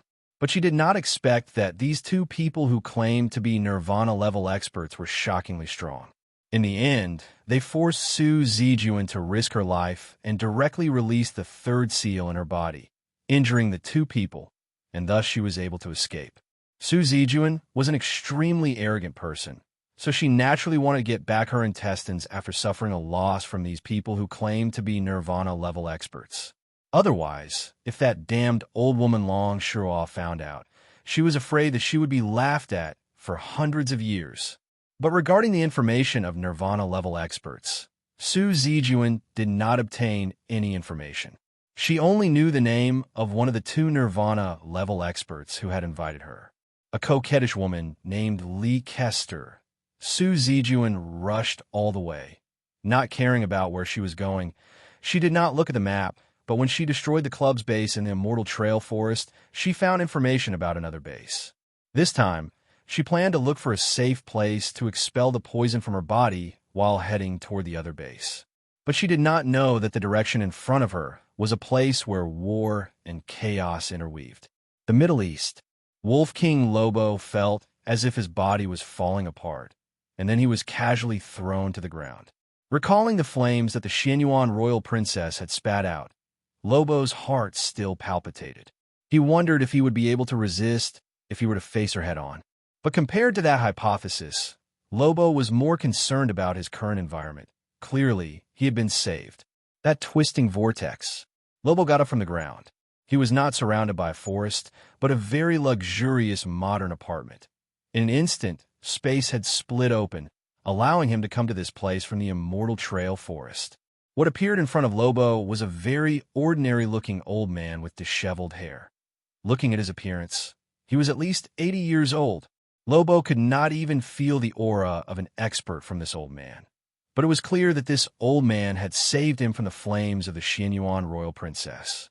"Who are you? Why did you save me?" Lobo frowned, and at the same time checked his body's condition. At this time, this white-haired old man walked in front of Lobo with a smile, put on a monocle, and kept looking at Lobo's body. The kind of look, it was as if he was appraising some kind of gem. This made Lobo extremely uncomfortable. He wanted to retreat, but suddenly found that his body could not move. At this moment, his body was actually completely imprisoned by an invisible thing. "Young man, don't be afraid. I'm just curious to look at your body." The old man nodded as he watched. "Young man, you've really surprised me. Your body has undergone at least 70 large-scale transformations, and the small parts have undergone more than 50 transformations. It's hard to imagine how strong your willpower is to be able to endure such inhumane torture." Lobo's gaze froze, then he was shocked. He didn't know the origin of this old man, but if this old man could see the secret of his body just by looking at him like this, it was too terrifying. "Who are you?" The old man finished looking at him at this time and waved his hand. Lobo suddenly felt his body relax, and he had regained his freedom. At this time, the old man slowly said, "My name is Einstein. I'm a transcender." "Einstein?" Lobo frowned. He felt that he had heard this name somewhere, but he couldn't remember it for a while. "Transcender." "Yes, transcender." The old man named Einstein smiled at this time and said, "In my opinion, transcenders are a group of guys who are not bound by any restrictions in the gap between the two different rules of science and transcender. I saved you not because of anything else, but because you were chosen to become one of us. So, Wolf King Lobo, are you interested in joining us?" "Join you?" Lobo narrowed his eyes. He didn't care what force he joined as long as it could give him great power. It was the same when he became the Divine General of the Michael Club. As long as the other party could give him something that moved him. "Yes, join us." Einstein nodded. "According to us, we need to follow more potential companions. I don't know the reason why you were chosen, but I was just appointed to be your examiner. When you complete the assessment, I will be your guide." "What's in it for me to join you?" Lobo was quite direct. "There are many benefits." Einstein thought for a while and said, "For example, I can give you enough power to subvert the Kelowna Greedy Wolf clan." Don't be so surprised," Einstein said indifferently. "Since I have chosen you, I naturally know everything about you. We exist in the gap between science and transcender. Even the will of the world can hardly monitor us. It is not difficult to inquire about some information." Lobo frowned and suddenly asked, "How many transcenders are there?" "You can only know this after you complete the assessment and officially become one of us." Lobo stared at the other party. Although this old man looked ordinary, he could stop all of Lobo's actions with a wave of his hand. The mysterious power made Lobo more afraid than the princess of the Xianyuan royal family. "Behind me is the Michael Club," Rob said abruptly. He deliberately mentioned the Michael Club because he wanted to see the old man's reaction. After all, compared to the detached ones, Luo Bo at least knew the ins and outs of the Michael Club. It was even difficult for him to find any organization outside of China that could compare to a behemoth like the Michael Club. "Of course, we know that you are a member of the club, and you are one of the 12 divine generals." Einstein smiled. "But this is no obstacle for us, because joining us does not mean that you will leave the club. Although the philosophy of this club is somewhat conflicting with ours, the general direction is actually similar." "Well, what do you think?" Lobo sneered. "You let me join you, but you didn't let me see any benefits. You just said a few words. Isn't this too simple?" Einstein smiled and said, "We were able to rescue you in that situation without anyone noticing. Isn't this enough to prove anything?" Lobo was silent, but he looked at Einstein and suddenly said, "I want your power. Can I?" Einstein did not refuse. Instead, he said with a warm smile, "The essence of my ability comes from science. It has reached this stage of the first truth. It's not impossible for you to learn, but you need to learn from the initial foundation. Among the transcendents, there are relatively few groups like me. I'm also very happy to see a companion who can discuss the truth with me in the future. I can mix the demon power and the true power of humans. There is nothing in this world that I can't learn." Lobo sneered.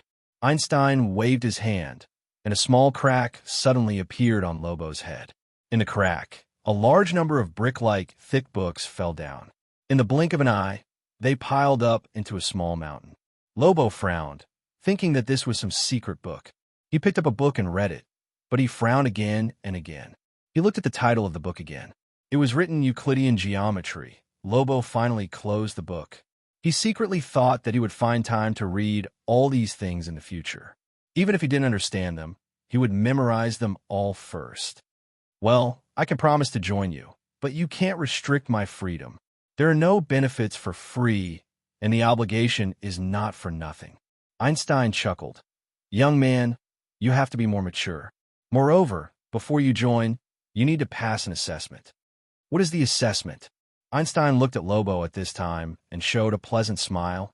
"I have thought about your assessment content. Do you want to be my experimental subject? I have been researching the topic of quantization recently, and I lack a physical experimenter." "Experimental subject? Research?" Lobo frowned. He got the current power because the club invested a lot of resources in him and carried out a terrifying transformation. He asked himself, he had survived the pain that was more terrible than the torture in the 18th level of hell. What kind of experiment in this world could be difficult for him? "Okay, I promise you." Einstein clapped his hands happily at this time. "That's great. Mr. Lobo, I have asked the servant to prepare dinner. How about we eat turkey tonight? Oh, I forgot that you still have injuries on your body. You should eat something lighter. Well, how about this? I will leave for a while and find a friend. He has a lot of medicine to treat injuries on hand." This messy old man was neurotic. He directly waved his hand and tore a crack. He entered the darkness that made Lobo tremble. Lobo began to look at the apartment. This apartment had at least 30 floors. Lobo didn't know how many family members were upstairs. He opened the curtains, looked at the city in front of him, and found that it was covered with snow. But he saw the position of the sun. So he looked at the east at the same time and said softly, "Precious, somewhere in Russia, there were coal mines here." The living conditions of the miners living here had improved a lot recently. The reason was that the boss behind this place had died for some reason. Naturally, the group with the boss as the core had also collapsed, and the exploitation had been reduced a lot. Although the identity of being exploited still didn't change under the influence of capital, since life could be better, then it was better. Oleg took his son, Antonio, back to the place where he was born and raised. But he didn't tell those who used to know him. The father and son built a wooden house in the mountains of the city far away from the village. Oleg went up the mountain to hunt every day, and Antonio would follow his father to learn how to hunt. The child said that he wanted to exercise a strong body and become a strong man who surpassed his father in the future. But Antonio had a wish that he had never said. That was, he hoped that when he really grew up, he could become a great boxer. Today's harvest was good. Oleg carried a wild boar he had hunted and was very happy to deal with it. Antonio, on the other hand, was preparing other ingredients in the house. Although the family lost its hostess early, the relationship between the father and son was getting better and better. Antonio suddenly heard some strange noises coming from upstairs. Out of curiosity, he ran upstairs. In his room, when he opened the door, Antonio found that he didn't know when a gift was on the bed. Antonio blinked and couldn't wait to open the gift. God, it turned out to be a pair of brand new boxing gloves. Was it a gift from his father? Antonio put on the boxing gloves in surprise. He found that the boxing gloves were too big for him to wear at this time, but he still couldn't hide the excitement in his heart. He quickly opened the window and shouted to his father, who was processing the wild boar outside the house. "Dad, I love you. Thank you for your gift." Oleg was stunned. He didn't hear what his son said clearly because he was boning the bones. He looked back in confusion, but saw Antonio's small head retracted into the room and closed the window.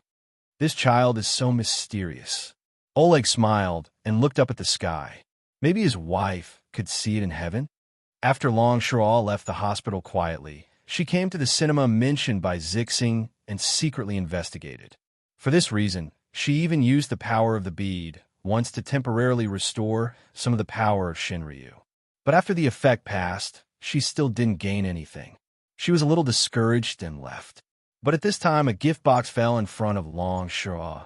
Kelowna's little Shinryu frowned and hesitated before opening the gift box directly. No one had told her who had sent it, but her intuition told her who had sent it. But Kelowna's little Shinryu glanced at the contents of the box and suddenly became angry. He directly threw the box on the ground and left angrily. Who will eat this kind of thing? After Kelowna's little Shinryu left, there was only a small package left, a very ordinary red date and walnut snack. But it was obviously stepped on several times. Even if someone saw it, they wouldn't be willing to take it away. In a karst cave under the riverbed, a gift box slowly fell. The gift box was automatically opened, and there was a small bottle of osmanthus honey inside. At the same time, some strange sounds suddenly sounded in this quiet cave. Something seemed to be gushing out from the soil. Finally, it began to gush out, but it was a big white cocoon. But in an instant, the big cocoon suddenly broke open. A naked body struggled out of the big cocoon and then stretched. "It's so comfortable," she called out comfortably, then her nose twitched. She smelled something sweet, and her eyes followed the direction of the smell. "Hey, honey." She picked up the osmanthus honey in the box and blinked. Did Sister Zijuan leave it for me? But she didn't think too much about it, because she was hungry now. Qianxiu and 1,000 Delicate Feathers were teaming up to complete a super difficult mission. Finally, when they overcame all difficulties to conquer this dungeon instance mission and came to a room, they saw an old man with a sage-like demeanor. "I'm the main god, Taiyin. Congratulations on successfully coming to my secret. This is the only reward for this Christmas special dungeon instance." The sage-like old man slowly blew a breath, and a gift box was sent to Qianxiu's hand. As soon as the gift was delivered, the guy named the main god, Taiyin, disappeared. The surroundings were restored to its original state again. The boss corpse was still lying on the ground. "What is this?" 1,000 Delicate Feathers asked curiously. After Qianxiu opened the box and looked at it, his expression became weird. "This is a synthetic blueprint. Is it a weapon? It's useless?" 1,000 Delicate Feathers didn't care much. "No." Qianxiu looked at 1,000 Delicate Feathers, took a deep breath, and said, "It could be synthesized as a growth-type humanoid pet. Using my data and yours to make the adjustment, wow." 1,000 Delicate Feathers jumped up in joy. She looked at the introduction of this blueprint. From infancy to childhood, all the way to growth. This might be her and Qianxiu's child here. The gifts were scattered one by one. Luochio stood up at this time and walked toward the crowd, looking for Yu Yi, Ren Xiling, and the others. Luochio didn't specifically use his ability to find them. He just relied on his intuition. He finally found them in front of the snack stall. Ren Xiling and Li Zi were eating the cotton candy they just bought. The servant girl had already seen her master, so she gave her a smile. Suddenly, Li Zi frowned, and then looked up at the sky in surprise. She showed a puzzled expression and muttered to herself, "It shouldn't be, what shouldn't be?" Ren Xiling saw Luochio, but she was angry that this guy got separated halfway, so she ignored him and looked at Li Zi. Li Zi stretched out her hand at this time. A snow-white spot slowly fell in her palm, and then melted into a shallow water stain. It shouldn't be snowing. Snow? Ren Xiling looked at the night sky in surprise. Under the lights of the square, snow-white and flawless spots were falling from above at this time. It's really snowing. Did the square spend a lot of money tonight? They even made artificial snow? The people in the square began to marvel at the Snow White at this moment. They also thought that this was a surprise made by the square activities. But anyway, it was really beautiful, because it was snow in the south. What they didn't know was that this city did have a light snow. The snow was scattered. This was a gift from the boss to the will of the Earth Meridian, who was willing to protect this city. It rarely snowed in the south. Naturally, it had never seen such a scenery before. Chapter 759. Putting her finger into the jar filled with osmanthus honey, butterfly monster Luo Dance put her finger into her mouth, sucking it carefully with a satisfied expression. She felt that the osmanthus honey's taste was a little special, and it gave her a warm feeling. It reminded her of the smile of the uncle and aunt in the bun shop. Maybe this was the taste of happiness? She suddenly felt a little reluctant to finish the jar of osmanthus honey in one go. But Butterfly Monster still tasted 4 fingers in succession, and then warned herself that she would taste the last one. So, when she tasted the 8th finger, she reluctantly closed the lid of the jar and began to lick the remaining sweetness from her finger, letting out a long breath of satisfaction. Luo Dance calmed down, and then remembered Su Zijuan. She remembered that she accompanied Sister Zijuan here to repair the seal of the underground ley line, and then Sister Zijuan gave her something to eat, and then she seemed to fall asleep. Luo Dance looked back at the big cocoon she had just climbed out of, blinking her eyes. She remembered that when she evolved for the first time, she also formed a similar big cocoon. But according to her knowledge, she should only form a cocoon once in her life. Not only that, the monster power in her body seemed to be much stronger. Butterfly Monster, who didn't understand what had happened to her, quickly thought of Su Zijuan and planned to go back and ask her about the situation. But when she stood up, she found that her body was cold. It turned out that she was naked. This was nothing. After all, Monster Race was born to exist in nature with their own bodies.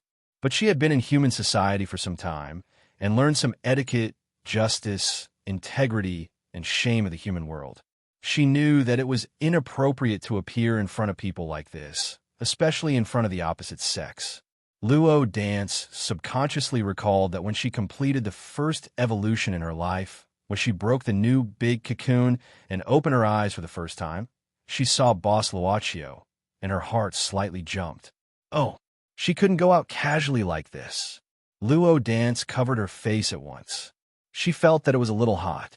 However, this subconscious action caused the jar of honey in his hand to fall to the ground. This scared Luo Dance, and she hurriedly stretched out her hands to catch it. She finally caught it, even though she was kneeling on the ground with her buttocks sticking up in a very indescribable posture. But at least she caught the jar at the moment when it was about to touch the ground. Otherwise, it would be too sinful to let the sweet osmanthus honey spill all over the ground. In this case, Luo Dance felt that even her late mother would not forgive her. Good. She finally breathed a sigh of relief and patted her chest slightly. Luo Dance found that she seemed to be a little bit wrong. She looked down at her body and blinked. Then, her hands subconsciously moved toward her chest. A heavy feeling spread in her palms. Luo Dance subconsciously held it a few more times, looking at the ripples on the body part in front of her chest like water. How did it become so big? Now, it was even more difficult to leave this place. Luo Dance felt that she had encountered a great problem and couldn't help but frown. At this time, the gift box that originally contained the osmanthus honey suddenly scattered, and then quietly turned into a cloud of light mist. In the absence of wind, it slowly attached to the body of the little butterfly monster, gradually taking shape and finally turned into a pink dress. And the colorful ribbon that originally wrapped the box gradually became bigger and finally wrapped around Luo Dance's waist, turning into a belt, tightening the slightly loose dress. Luo Dance's mouth slightly opened. She didn't think that the box had such a function. She immediately lifted the dress and then spun it briskly. The lotus leaf-like dress scattered in the rotation, and then her snow-white calves were quietly exposed. Sister Zijuan is so thoughtful. Luo Dance smiled lightly. In this way, she could safely go back to the hospital without being afraid of being seen by human beings. The little butterfly monster naturally remembered the way out of the cave. When she just came out of the water, she saw that the sky was dark. It turned out that it was already night. She was anxious to go back to the hospital, so she directly opened her butterfly wings. 1 pair, 2 pairs, 3 pairs. What surprised Luo Dance was that her butterfly wings had completely changed their appearance. They were as thin as cicada's wings, and at the same time emitted a golden and silver glimmer. She just opened these 3 pairs of wings, and then her body was out of control and instantly flew to the sky. This speed was far beyond the past. In the blink of an eye, she rose to an incredible height above the clouds. The temperature here was much higher than that of the underground. Luo Dance felt a trace of coldness, but her body now steadily stopped above the clouds. Above them, a crescent moon hung high in the sky, emitting a bright white light. She was above the clouds, gazing at the stars in the night sky, like a fairy who had left behind the world. She didn't know why she came to this troubled world. However, a huge black shadow suddenly rushed from the distance, and a loud noise made the little butterfly monster wake up instantly. In front of her was the great masterpiece of the human world, an airliner. The huge plane, at this time on a fixed route, didn't seem to find the existence of such a pure elf in the night sky, and very ruthlessly crashed into her. Luo Dance was shocked, and suddenly let her body sink. The plane flew over her head very quickly, and a loud noise made her ears a little painful. At the same time, the airflow from the plane blew her far away.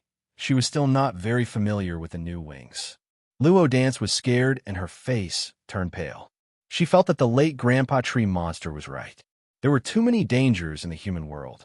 She took a deep breath, held the honey jar with both hands, and broke through the clouds again, falling down to the city below. Once again, she entered the mortal world. Just now, was there a light shadow passing by? In the business class of the plane, a man who looked like a businessman asked his companion beside him. None of his companions saw it. Maybe they were dazzled. At this time, the stewardess of the plane opened the curtain, walked into the business class, and warmly greeted every passenger. "Hello, sir. Now the indoor temperature is 23 degrees, and the flight time is 2 hours and 35 minutes. Give me some water." In the last row of the business class, in the seat near the window, Wang Yuechuan looked at the gradually smaller city outside the window and said directly, without looking back, which was a kind of response. After the stewardess brought the water, he straightened the collar of his coat, and at the same time wrapped his clothes, lowered his head, and closed his eyes. The road ahead was unknown. This Christmas snow didn't last long. The falling snow quickly turned into droplets of water in the city. Not long after, it disappeared without a trace. It was like a dream. People would never forget that there had been such a white Christmas Eve in the South. Before midnight, Li Zi parted with Ren Xiling in front of the square. She trotted ahead, and then at the end of the road, she turned around, raised her arm and waved, and finally disappeared at the corner. At this time, Ren Xiling looked at Luochio and said, she didn't know why. Every time she saw Li Zi disappear at the corner of the road, she felt a kind of heartache, as if she would never be seen again after this time. She said that Li Zi was really lonely. She came to this city alone without any relatives. Maybe there is already one, Luochio said casually. No matter it was the one in his hand, Yu Yi, or Ren Xiling's necklace. The crystals inlaid in them were actually tears. Ice's tears. It was not easy for the indifferent ice to shed tears, but once it was shed, it would be heartache. Ren Xiling lowered her head and played with the necklace on her neck. She liked this necklace, so after Li Zi gave it to her, she immediately put it on. Yes, she smiled. At this time, only she, Luochio, and Yu Yi were left. Andy Run took a deep breath at this time, quietly pulled Luochio to a corner, and then looked around mysteriously. Finally, she quickly stuffed a hard card in Boss Luo's hand, and hurriedly turned around and left, saying that she could go back alone, and it didn't matter if Luochio didn't come back tonight. Her speed was so fast that Luochio had no room to speak. Luochio looked at the hard card in his hand, and turned it over to look. The name of a hotel was written on it, and this hotel was obviously one of the most expensive in this city. So this hard card was actually the hotel room key. She is really generous. Luaccio smiled slightly. He closed his eyes and could imagine Ziling's painful look when she paid for the room. Luaccio naturally couldn't really go to the hotel suite, but if he didn't check in, Ziling would inevitably nag him. So he just went through a simple check-in procedure. After entering the room, he directly returned to the club from the hotel suite. He came to the room on the third floor of the club alone. The third gold and silver card that he got in Yin Wuyue's world was now suspended above his palm. It was not the first time that Luaccio saw another form of the altar. Before this, he had successfully embedded 2 gold and silver cards in the second form of the hidden altar. Without any hesitation, Luaccio let the gold and silver card fly into the pillar that extended from the altar. The third gold and silver card suddenly shone, and then directly sank into a groove on the pillar. When the gold and silver card was embedded for the first time, the second form of the altar projected a gray-white earth in front of Luaccio. Later, the former boss asked Erex to send the second gold and silver card. After Luaccio embedded it, there were no new changes here, but Luaccio directly skipped a stage of accumulation and opened the critical door. As a club boss, his ability directly improved to an incredible level. From the second gold and silver card sinking into the ground, to the spiritual ascension on the island during the Golden Week, Luaccio completely completed a kind of transformation that even he himself couldn't explain. At this time, when the third gold and silver card was embedded, Luaccio felt completely different. The altar in front of him seemed to come alive in an instant. In the past, the communication between him and the altar had always been on a spiritual level. The feeling that the altar gave him was that it was lifeless, as if it had been designed beforehand. In order to make himself feel relaxed, Luaccio had tried his best to imagine the voice of the altar. But after all, it was only his own imagination. The altar still had no emotional fluctuation, as if it was a dead object. But at this moment, this feeling of coming alive made Luaccio feel very strange. He was about to carefully distinguish it, but this feeling suddenly faded away. It was as if a person who had fallen asleep had suddenly opened his eyes. However, he had only opened his eyes a little before falling asleep once again. He had fallen into a deep sleep, as if he had fallen into a deep sleep. But it was alive. This time, it just wants me to confirm that the altar is alive. Luaccio muttered to himself. Although this discovery was very important, it was still far from being a pleasant surprise. Luaccio shook his head. When he was about to restore the altar to its first form, a huge hourglass gradually emerged in front of Luaccio. This hourglass was also the reflection of the altar's second form. It appeared in front of the gray-white earth, and the two were almost opposite each other. Luaccio frowned. This newly projected hourglass was very similar to the hourglass that calculated his lifespan when he first became the club owner. At that time, that hourglass calculated his remaining lifespan, but it was only 30 days. Today, this hourglass still existed. However, it would take a very long time before a small grain of sand would fall from his hourglass, as if it was unwilling to do so. The appearance of the hourglass, naturally, means to calculate time. Luaccio pondered for a moment and said to himself, "If I continue to collect these gold and silver cards, will the sand in the hourglass start to flow one day? Then, when the sand in this hourglass ran out, what would appear? It's time to see the outside world," Luaccio muttered to himself, and the altar's second form began to disappear gradually. After opening the anti-theft door, sub-editor Rin still looked like a defeated dog. But Luaccio naturally wouldn't wait for her in the living room. Rin Ziling's hands hung down like a zombie, and her feet hooked behind her to close the door. Then she dragged her hollowed-out body back to the room. She didn't take off her clothes, but directly lay on her stomach on the bed. But she felt as if something was pushing against her abdomen, something hard. Rin Ziling frowned, turning over her body reluctantly, and reaching into the quilt to take out a rectangular box. There was a sticky note on it, which read, "Merry Christmas." This was Luaccio's handwriting. Rin Ziling was stunned and muttered, "Forget it, brat. Don't forget me after you have a wife." Wait, the shape of this box. Is there anything strange in it? Rin Ziling suddenly shuddered and quickly opened it violently. She opened a thick, long and round thing. It was just a thermos bottle for drinking water, but it was convenient to put in the storage compartment of the car.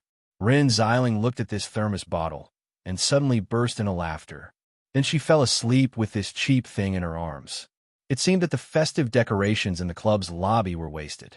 The boss and Miss Servant Girl weren't there for the whole night. Luochio walked all the way up from the third floor of the basement. When he appeared at the entrance of the lobby, Miss Servant Girl, who was sitting on the chair, opened her eyes and was about to get up.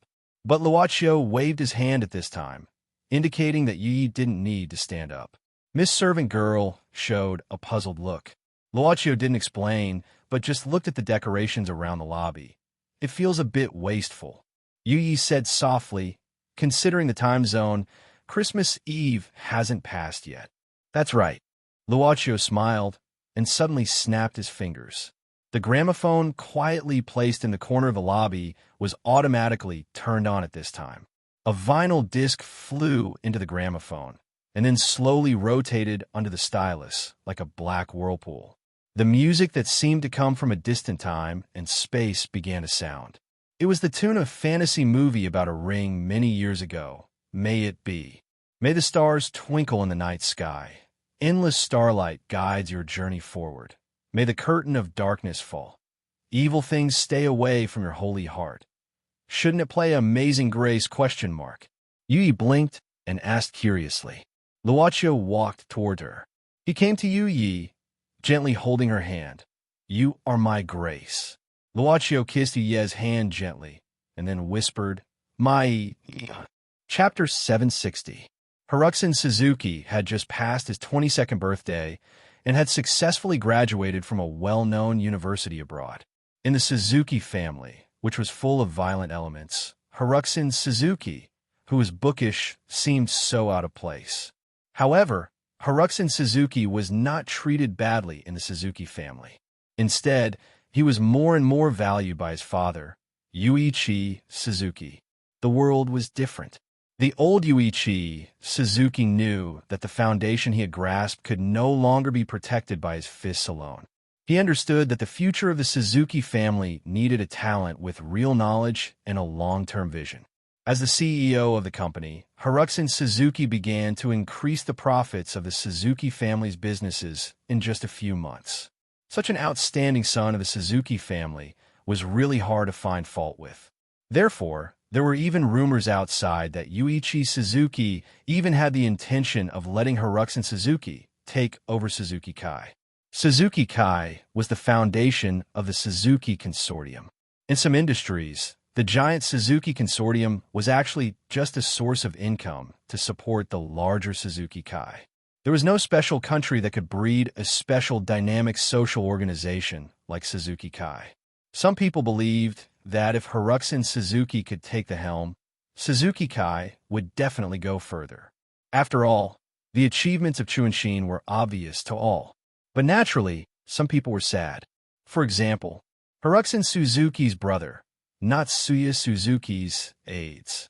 If there were no accidents, the eldest son, Natsuya Suzuki, would inherit Suzuki Kai. Speaking of Natsuya Suzuki, he was the pride of Suzuki Kai.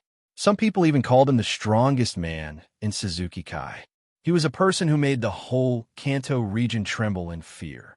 He had always been known for his ruthlessness. It's just that God's fairness lies in the fact that it gave Suzuki a strong body and ruthless overlord aptitude, but it didn't quietly enhance his wisdom. Therefore, the strongest man in Suzuki Kai also had another nickname, the Idiot of Suzuki Kai. Why? The following were Natsuya Suzuki's achievements. In a deal that was almost agreed upon, Natsuya Suzuki, as the person in charge, was late for the meeting and failed because he overslept. In an important meeting about an alliance with a friendly force, he entered the wrong door and barged into the negotiation venue. He even mistook someone else for someone else. In the end, he inexplicably fought with a third party. Not only did the alliance fail, but he also made a new enemy for Suzuki Kai. He mistook an official's wife for a prostitute in a brothel and seduced her. Later, the official's wife said that she wanted to elope for love. He He sold a batch of important goods at a low price. He bought a large amount of meat and planned to stockpile it, but found that it was expired products. He chopped the wrong senator's son. He could not graduate from high school for 10 years. Haruxan Suzuki had just returned from the company. As soon as he returned to Suzuki's house, several servants in the house hurriedly came out to greet him. Haruxan Suzuki had a handsome appearance. This was mostly because he inherited the genes of his mother, who was once a very famous movie star. Young Master Chunshin, do you want to take a bath or eat first? Where's father? Haruxan Suzuki smiled slightly. He was also gentle towards the servants. Master and young Master Shea went to a banquet, so they won't be back for dinner tonight. The servant replied very respectfully. Oh, is that so? Whose banquet is it? Chunshin casually nodded and asked in a seemingly casual manner. It seems to be Mr. Sato's family banquet. The Mr. Sato mentioned by the servant was a highly respected old man in the Kanto region. He had a great influence on many things. Haruxan Suzuki suddenly said, I want to take a bath first. Well, I'm hungry. I'll ask you to prepare the food. Okay. The servant watched Haruxan Suzuki go up the stairs and muttered in a low voice, Young Master Chunshin is so outstanding. It would be great if Master brought him over. There's no other way. After all, young Master Shea is the orthodox one, and young Master Chunshin is Shu. After returning to the room, Haruxan Suzuki didn't really take a bath. Instead, he sat on the chair in front of the floor-to-ceiling window and sat down tiredly. He seemed a little irritated as he loosened his tie and poured himself a glass of water. He drank it all in one gulp, and the heavy feeling in his chest subsided a little. With Sato's status, if we can get his support, it will be much easier for eldest brother to inherit the Suzuki Kai. I heard that Sato's woman is very beautiful. If we can get married, we can take advantage of Sato's power and connections to reach the sky in one step. Haruxan Suzuki sneered and said faintly, This is a good opportunity. Naturally, we should leave the eldest son. As for me, I'm still working overtime. I don't know anything. Father is really biased. Haruxan Suzuki suddenly waved his hand and pushed the tea table next to him to the ground to release the anger in his heart. But soon, he took a deep breath and calmed himself down. He wouldn't show it. He wouldn't show his resentment and dissatisfaction in front of anyone. At this time, Haruxan Suzuki seemed to hear something. It was a sound that seemed to appear in his ears, but there was no source of this sound in the room. Hiss, hiss, hiss, hiss. It was near and far, like the sound of a horrible thing. Haruxan Suzuki's heart beat violently at this time. He seemed to hear the call of himself from this strange sound. At this moment, Haruxan Suzuki only had one thought, to find the owner of this sound. He opened the door of the room and slowly walked towards the depths of Suzuki's mansion with a blank expression. On the way, Haruxan Suzuki didn't meet the servants of Suzuki's family. This was because in the depths of the mansion, there were some places where servants were forbidden from entering. The meeting place of the Suzuki Kai, Yuichi Suzuki's study, the place where the Suzuki's family kept their valuables. The treasure room. Haruxan Suzuki was now standing in front of the treasure room of the Suzuki's family. Here, only Yuichi Suzuki had the key to open the door.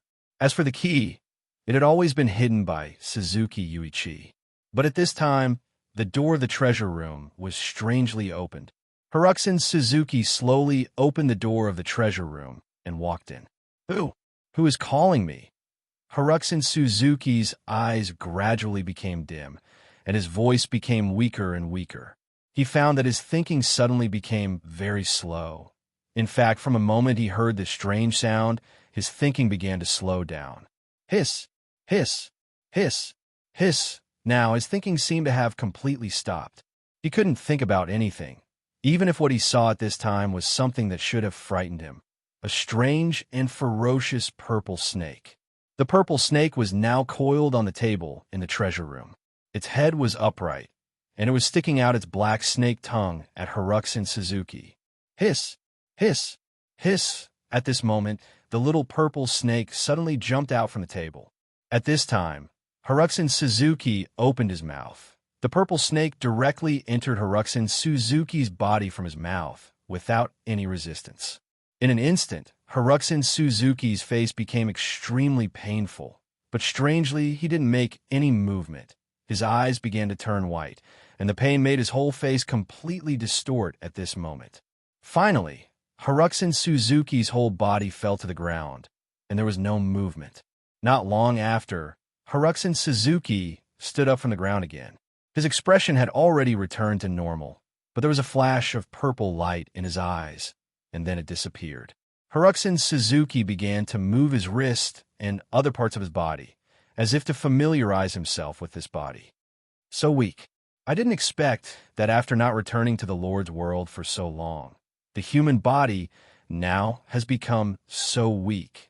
Haruko Suzuki muttered to himself. At the same time, another cold voice sounded in the treasure room.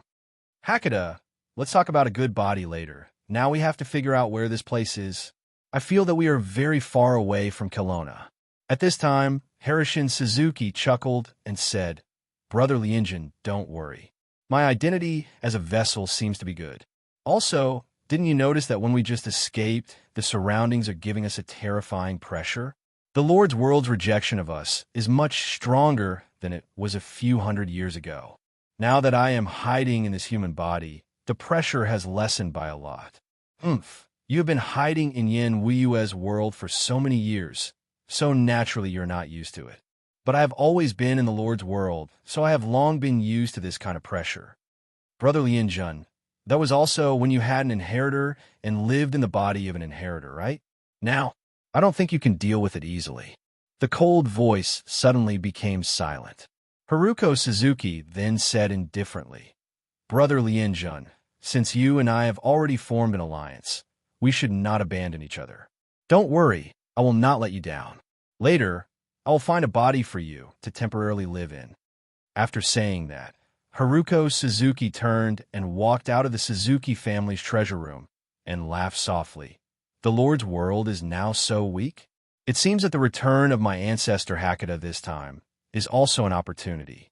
The two who walked out of the Suzuki family's treasure room were the Hakata serpent and Een greedy wolf who had escaped from Yin Wuyue's world and had miraculously formed some kind of inseparable contract.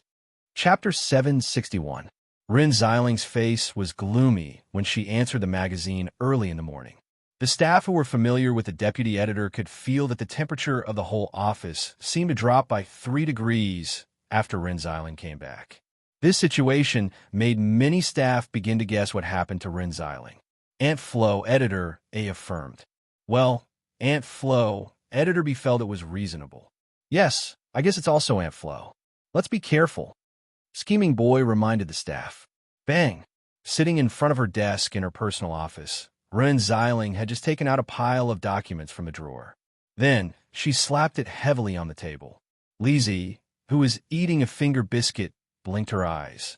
Of course, her sensitive ears could hear the staff conversation in the hall outside through the exhaust pipe. Is it really Aunt Flo? Rin Xiling stared at Lizzie fiercely. Lizzie had some guesses in her heart, so she said, Sister Run, did Luochio not go to the hotel last night and go straight home? She knew very well Rin Xiling's persistence to have a grandson. That hotel was originally booked by Rin Xiling with her. No, he didn't come back last night. Rin Xiling was expressionless, but this was a sign before the eruption of a volcano. Lizzie was frightened and said hesitantly, Isn't that good? He didn't come back last night, so he probably succeeded. Congratulations, Sister Rin. Not only did he not come back last night, but he won't come back for a long time. Rin Xiling's voice was more indifferent. Lizzie knew this was the state before Rin Xiling's anger reached the extreme. She swallowed her saliva subconsciously and didn't stuff food in her mouth for the first time. Why? Rin Xiling suddenly sighed, and her pale face suddenly became worried. She shook her head and said, I don't know. This brat woke me up with a phone call in the morning. Then I told him that I had something to do and had to accompany Yu Yi back to her hometown to deal with it. He wouldn't come back in a short time. If he was in a hurry, he would go directly to the school in England from there. Maybe he won't come back until the summer vacation next year. Lizzie counted with her fingers. Wow, it's been a long time. No wonder Sister Run is angry. That's right. Ren Xiling was so angry and angry at this time that she evolved into an unstoppable ant-level disaster. She scolded Luochio to no end. You say, does this brat still care about me? How can he just leave? He doesn't have any responsibility at all. Lizzie blinked her eyes and suddenly said, but Sister Run, Luochio is an adult now, right? He should have the ability to make decisions by himself. Ren Xiling was stunned. She moved her lips as if she wanted to refute something. Lizzie bit off a finger of biscuit. You can't protect him for a lifetime. I know. Ren Xiling sighed and said sadly, since he told me that he was going to study abroad, I knew that he would come back sooner or later. But I didn't expect. What should I do in the future? It was so sudden that she didn't prepare for it. Lizzie was very clear about Ren Xiling's feelings for Luochio. She treated him like a son or a younger brother who hadn't grown up yet. How could Ren Xiling accept this sudden change? Sister Ren, don't worry, I will accompany you. Lizzie showed a bright smile. Ren Xiling suddenly stared at her and said, can you wash my clothes? Can you cook for me? Can you buy shampoo and shower gel for me? Can you clean my house? Lizzie didn't chew the food in her mouth.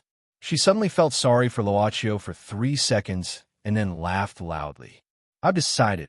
Ren Xiling took a deep breath at this time. She slapped the table with both hands and stood up. Lizzie was shocked. I've decided. I want to jump ship.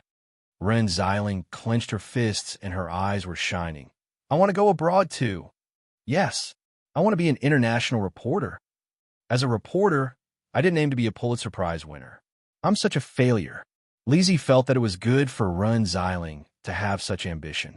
She asked curiously, Sister Ren, what's your English level? Don't care about these details. Huh. Suddenly, the pet hospital was crowded.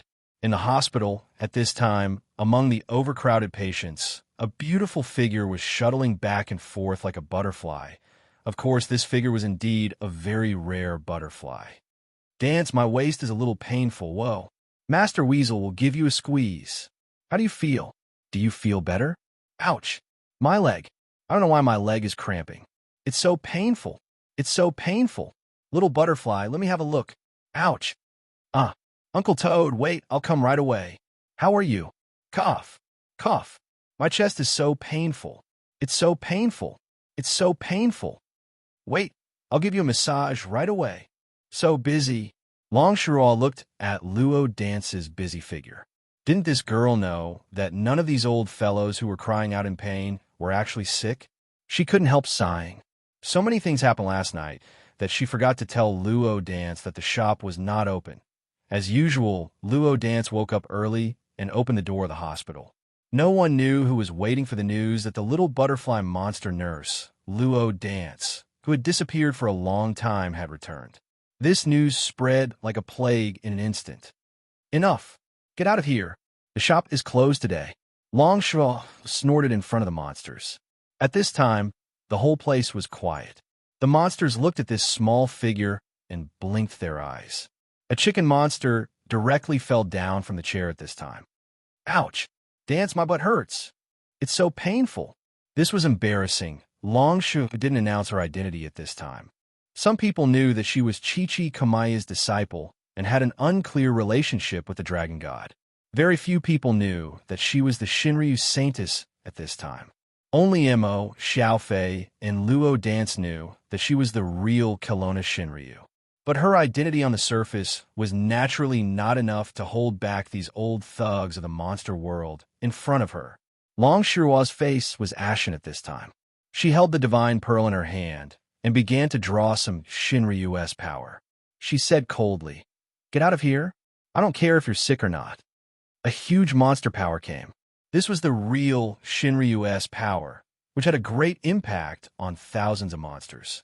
At this moment, the monsters were all sweating and trembling with fear. You can't do this to me. I've moved bricks for this hospital. Why don't you let me be treated here? I've added tiles for the construction of this hospital. Little girl, even if you're Chi-Chi Kamaya's disciple, so what? Let me tell you, the old tortoise has to call me third cousin when he sees me. Humph! Even if Lord Long is here, he won't dare to drive me away like this. How dare you? All the water in this hospital is sent by me. Get out! Longshaw suddenly roared, and the power of the true dragon broke out. Like a hot knife through butter, it destroyed all the monsters, making their blood and chi unstable.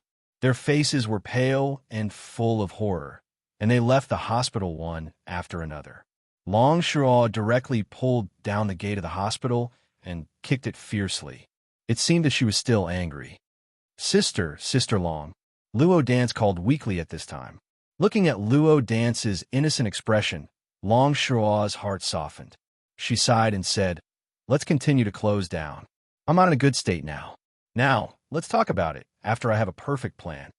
Whoa, okay. Longshaw looked at Luo Dance again and frowned. She suddenly said, "Girl, can't you change your clothes?" "Why?" Luo Dance asked puzzledly. Longshaw raised her head and stared at the little butterfly monster's chest. How did she suddenly grow to this extent? This dress was originally made according to Luo Dance's previous size. Now it could be worn, but the position of the chest was a bit too pure and moving. Plus this fatal exposure. No wonder those old guys who had half a foot in the coffin seemed to be injected with chicken blood. It was simply against the rules. Nothing. Longshaw sighed. In short, you just need to remember, don't reveal my identity. Remember, don't tell anyone, okay? Luo Dance hurriedly covered her mouth with her hands and nodded seriously. I'll go back to the office. You can clean up here. Longshaw waved her hand at this time. Go to the supermarket to buy some daily necessities later. It's not convenient for me to go out recently. Luo Dance picked up the broom happily. Longshaw shook her head. After glancing at Luo Dance, she returned to her office. This little girl suddenly came back last night. At that time, seeing Luo Dance suddenly appearing in front of her, Longshaw was really startled. Not only because some changes had happened to Luo Dance's body, but also some strange changes had happened inside her. Longshaw didn't know what Su Zijuan did to Luo Dance before leaving. She just felt that Luo Dance's demon power had improved several levels. However, with her insight, she could see that this kind of improvement was not due to excessive enthusiasm. But this silly girl didn't know that she had changed at this time. She didn't even know that she had slept for several months. Longshaw spent most of the night to let this silly girl know what had happened during this time. Longshaw's body became small, like a human child. She was so sleepy that she fell asleep. She forgot to say that she didn't need to open the shop, so this thing happened early in the morning. She just returned to the door of the office and saw Zixing waiting there. Long Saintus, this young master of the greedy wolf tribe, was as polite as ever. At this time, she first greeted her and then talked about business. "Are you leaving now?" Longshaw asked in surprise. "Your injury?" Zixing nodded and said, "Zixing originally took my tribe to Mount Tai, but there were many things on the way, so the time was delayed. Now the gathering of Mount Tai is imminent, and Zixing also needs to go to prepare. I really can't stay here. I hope Long Saintus can forgive me." The place where the greedy wolf tribe lived was on the plateau. Although it was an unworldly place, after all, it was far away from the Central Plains. There were many shortages in materials, so it was inevitable that materials from the Central Plains would be transported. It seemed that the greedy wolf tribe planned to win with other demon lineage families in this gathering of Mount Tai. "It's nothing." Longshaw nodded and said, "I will give you some medicine later. Take it on time on the way. It will be good for you. With the medicine made by Long Saintus, we will be able to recover quickly." Zixing said happily, "Then I will trouble Long Saintus. It's a piece of cake." A smile appeared on Longshaw's face. Zixing was quite decisive. After explaining the purpose of her visit, she immediately left. Longshaw felt that this generation's young mistress of Purple Star was quite rare. She did not have the arrogance of the previous generations at all. Perhaps this generation's young mistress of Purple Star could bring the greedy wolf tribe out of their predicament. After all, according to the agreement she made with the founding father of this country, the monster race needed to send some powerful monsters to serve in a special institution of the country every once in a while. However, the greedy wolf tribe had always refused to do so. There were already many contradictions between the two. I hope this generation's zixing can ease the tension between the two. She shook her head. Just as she sat down, a phone call came to her. It was a call from Chichi Kamaya. Chichi Kamaya? Why? Aren't you already in Mount Tai? Long Shirua picked up the phone with some surprise. Listening to the slightly anxious voice on the other side of Chichi Kamaya, her brows gradually furrowed. She held a small note in her hand, on which were written all the things she needed to buy. Luo Dance carried 2 big bags with both hands, but she didn't seem to struggle. Well, it seems that I've bought everything. With a smile on her face, she thought about what to do next, but she didn't notice that there were constantly male gazes around her. Luo Dance quickly walked into a bakery, bought some milk and bread, and hurried in the direction of the old town. She often ran back to the old town. There were many stray cats and dogs there. Luo Dance thought that she had slept for a few months. She didn't know if they were hungry during her absence. But when the little butterfly monster came to the open space in the old town, she saw that someone had already arrived before her. At this time, the person was scattering cat and dog food on the ground. Oh, Luo Dance let out a low cry. Hearing this voice, the person who was feeding these stray cats and dogs turned around and smiled at Luo Dance. Long time no see. You, hello. Luo Dance's heart slightly jumped. She lowered her head and walked quickly in front of him. The club's boss, Luo. What are you doing here? Luo Dance didn't know what to say, so she asked subconsciously. Feeding them. Luochio laughed. Didn't you see? Ah, that's right. Luo Dance was a little annoyed by her own question, so she quickly said, But boss, shouldn't you be very busy? How can you have time? Luochio smiled. From today on, this city is closed. Luo Dance was stunned. When she was about to ask curiously, several stray cats and dogs gathered at her feet and rubbed against her. Luo Dance was delighted. She squatted down and wanted to hold up one of the kittens, but what she didn't expect was that this action, which she usually did, had a different situation today. The moment she squatted down, a button in front of her chest couldn't bear the pressure of this action, so it automatically popped out with a pop sound. Chapter 762. The pearl color button didn't have much force. Not to mention that Boss Luo couldn't understand his current state. He wouldn't feel any pain even when he was an ordinary person. After hitting Luo Chio's cheek, the button bounced off from Luo Chio's face. Finally, under the strange gazes of Luo Dance and the boss, the button slowly fell on the thin grass in the open space. The little butterfly monster felt that she had done something very rude. Her mind was blank at this moment. She had read a lot of magazines about the animal world. She knew that the brain structure of insects was relatively simple. She felt that she must be too simple at this moment. Otherwise, her mind wouldn't be blank. What should I do? What should I do? What should I do? Don't you want to cover yourself first? Luochio suddenly said. Luo Dance was stunned. Then she looked down at her body. Because the button on her chest had popped off, the scenery inside her clothes had been directly exposed. After waking up this time, her inner clothes became unsuitable because of the increase of her breasts. She couldn't continue to wear them, so in fact, it was empty inside. Oh! Luo Dance lowered her head and stretched out her arms to cover the position of her chest. This appearance should be more attractive in the eyes of some people, right? What was it? Lust? Luochio looked at her slightly, but didn't pay too much attention. When the butterfly monster was born for the first time, she came to this new world naked. If she had any thoughts, she should have had them from that time. Wait a minute. Luochio smiled at this time. Luo Dance was stunned again. She didn't know the meaning of this sentence. But after a few seconds, Luo Dance understood that the so-called wait a minute was actually waiting for someone to appear. Master Miss Dance. It was Miss Servant Girl of the club. Luo Dance vaguely felt that this big sister of the club, who was more beautiful than Sister Long and Sister Zijuan, seemed to have the ability to come to Boss Luo anytime and anywhere. This quiet big sister and Boss Luo were like the yin and yang magnets, never to be separated. Luo Dance suddenly had an idea. If she had this ability, would she be able to see the boss at any time? But at the same time, she felt that she was just a stupid and useless girl to her boss. Put this on first. Yu covered Luo Dance with a delicate blanket. Luo Dance realized that when the maid appeared, there was a folded blanket in her hand. In addition, Yu was holding an exquisite sewing kit in her hand. Luochio picked up the button on the ground and handed it to Yu. He smiled and said, "Fix it." "All right." Yu directly took it, then held the little butterfly's arm and pulled her up. She chuckled. "Let's go over there." She pointed to a spot under a tree beside the empty field.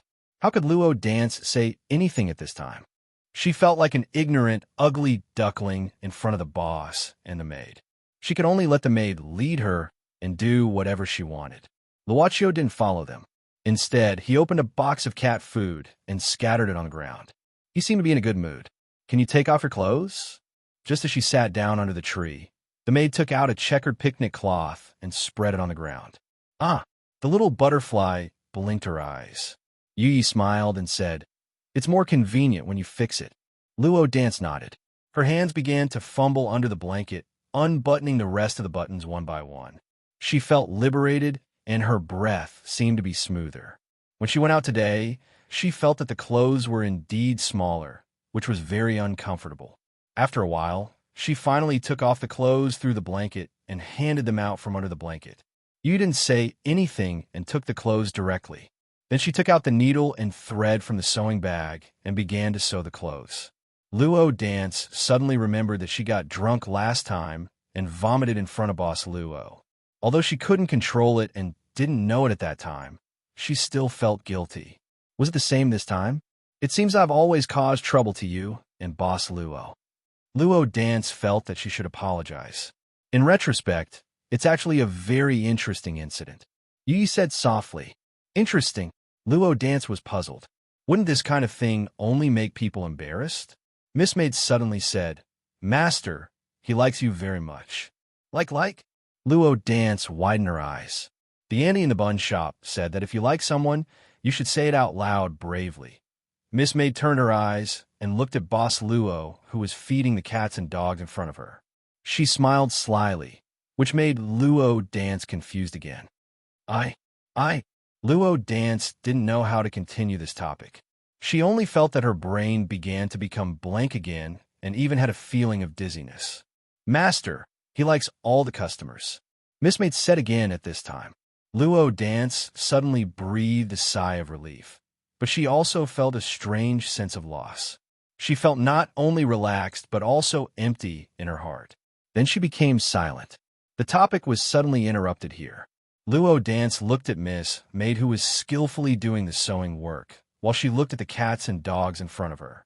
She suddenly smiled and said, "Little Black and Little White also like Boss Luo very much." Yi said non-committally, probably because they are hungry. "Master will come here to feed them when he is free." Luo Dance blinked and showed a puzzled expression. She remembered that her boss had come to this place before. Could it be that after that, her boss often came here? "Miss Dance, you're not free for some time, right?" Yi said again. I'm sorry to trouble Boss Luo again." Luo Dance suddenly felt guilty. Yi shook her head and looked at the cats and dogs. She said softly, "They're wandering and don't belong to anyone. There's an old lady in the apartment next to us. Every night, she will bring some leftovers." "I know. I have met that old lady several times. Once even treated me to handmade candy. It was delicious." Little Butterfly's face had a smile, and her embarrassed expression naturally faded. "Well, try it on." Yi put the clothes in front of Luo Dance and said, "I took some of the clothes off the chest. Now it should not be too tight. It will be more convenient." Luo Dance put on the clothes with the blanket again. This time, the feeling of being tied to the chest was much less. "Really? Thank you, big sister." She really admired this big sister. She was simply a synonym for omnipotence. How could there be such a perfect person in the world? After putting on the clothes again, Luo Dance returned the blanket to Yi and quickly stood up again. Miss Maid cleaned up the plaid clothes on the ground and said, "Then I will go back first. Miss Dance, you can continue to talk with Master." Go back." "Yes," Yi said casually, because the shop needs to be cleaned up so that it is convenient to move. It is not suitable to greet customers at this time. Otherwise, I will not mend your clothes here. I'm really sorry that I didn't invite you to the shop. Luo Dance quickly waved her hands. Yu went to Luochio and said something. Then she disappeared directly. Luochio stood up at this time and clapped his hands casually to get rid of the residue of the cat food. Luo Dance quickly came over at this time and blurted out, "Boss, are you really leaving?" Luochio nodded and said, "I plan to change the environment." Luo Dance didn't know what to think. She just had an impulse that she couldn't explain, so she subconsciously said, "But isn't it good here? It's great here."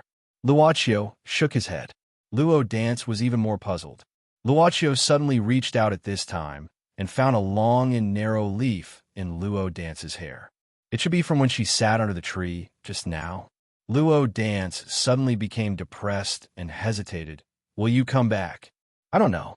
Luochio shook his head and suddenly said, "But I will definitely come back." Did he mean that he would come back by himself and not with the shop? Luo Dance suddenly had a kind of understanding. "That's it." Luochio smiled at this time. "You've been out for too long. Miss Long will be worried about you." Luo Dance looked at the time, and her face slightly changed. "Really, it's this time? Oh no, it's too late to cook. I have to go back." With this, she quickly nodded to Luochio and then hurriedly ran out of this place. Luochio saw that she was completely out of the shop, but the next second, he saw her trotting back again. He saw that she dug in the bag and then took out a big bag of candy. "This is for you and Big Sister, although it's not much." Aye. Thank you." Luochio didn't take the whole bag of candy, but just picked out 2 from it. Although the boss didn't accept the whole bag, Luo Dance still smiled. She glanced at the cats and dogs around, waved her hand, and hurried away again. When she finally walked out, she turned back and said loudly, "Next time, when you come back, let's feed them together, okay?" Luochio smiled and nodded. Luo Dance then really left. At this time, Luochio picked up the empty food boxes for cats and dogs. Naturally, the boss wouldn't do such things as littering. But these stray cats and dogs raised their heads pitifully and looked at Boss Luo. Luochio thought for a moment and said indifferently, "Come at this time in the future. There will be food." It was not difficult for the boss to set a fixed time for food to appear here and let them eat at this time. The cats and dogs left reluctantly. After the 3rd gold and silver card was embedded, in addition to a new projection in the 2nd form of the altar, Luochio also got a new ability, to move the body of the club at will, that is, to relocate the club. The former boss also had this ability, but it was the ability accumulated in the long history of the previous boss. In this way, the gold and silver cards seemed to be greatly shortening the time for Luochio to get these things. Luochio didn't know whether this shortening was good or bad, but at least it seemed to be more convenient for now. When he returned to the store, Yi was wearing an apron and carefully packing various kinds of liquor in the cabinet behind the counter in the lobby. There seemed to be a slight vibration when the club was moved. It would be bad if the liquor on the cabinet was broken, although this possibility was almost impossible. But Miss Maid had a very strong obsession with foolproof, so not only the liquor, but also everything here was packed. "You've packed so much?" Luochio sighed. If he did these things by himself, it might take several days, excluding the ability. It should be all done by tonight. Yi came to the boss and poured him a glass of water. "Eat one of your candies." Luochio smiled and opened his palm. 2 candies were lying quietly in his palm. White rabbit creamy candy. At this time, a sharp scream came from upstairs. It was Taoyinzi. He said mournfully, "Who pulled out the network cable of this old Taoist? The server is down. How can this old Taoist pretend to be cool?" "Adam, is it you?" The boss and Miss Maid smiled at each other. Luochio thought this smile was really beautiful. He unwrapped the wrapper of the white rabbit creamy candy and sent it to Yu Ye's mouth. He had permanently fixed Yu Ye's taste. Now Miss Maid's body was actually no different from a real human body, except that she couldn't give birth like a living creature. "Let me help you." Luochio rolled up his sleeves and began to pack things. He was used to doing housework at home, so it was natural for him to do these things. Luo Dance hurried back to the pet hospital. When she opened the back door and went in, she saw Long Shirua sitting in the empty hall silently. "Sorry, Sister Long, I'm late. I'll cook right away." Luo Dance picked up the apron and put it on while walking upstairs. The kitchen was upstairs. "Girl, come here for a moment." Long Shuo suddenly called her. Luo Dance came to Long Shuo obediently. "Sister Long, what's wrong? Are you hungry?" "Humph. I'm Kelowna Shinryu. Do you think I'll be hungry?" Long Shuo subconsciously retorted. "Coo." Suddenly, there was a very discordant sound that made the air quiet. It came from Kelowna Shinryu, who claimed that she wouldn't be hungry. I'll cook right away." Luo Dance's face turned pale. Long Shuo was also desperate. What could she do? At this moment, she could only pretend that she didn't know anything. She coughed twice and looked at the ceiling.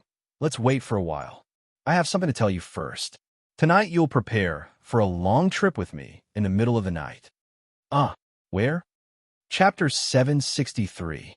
Since Mo Xiaofei began to practice in the underground training ground of the pet hospital, Long Shuo gave Mo Xiaofei a key so that he could enter the hospital easily. After Christmas, classes started immediately the next day. Because of the approaching final exam, the school began to make up lessons in private. Mo Xiaofei spent most of his energy on cultivation during this period of time. Although he didn't lag too much in his classes, if he didn't attend, it would be hard for him to explain if the school called his parents. Therefore, he didn't come over for a day. In addition, because he was worried about the class monitor's health, Mo Xiaofei specially observed her for a whole day and 2 nights. Seeing that her complexion gradually recovered, he was relieved. Today, after making up lessons as usual, he came to the pet hospital. Including the Christmas holiday, he had not come here to practice for 3 days.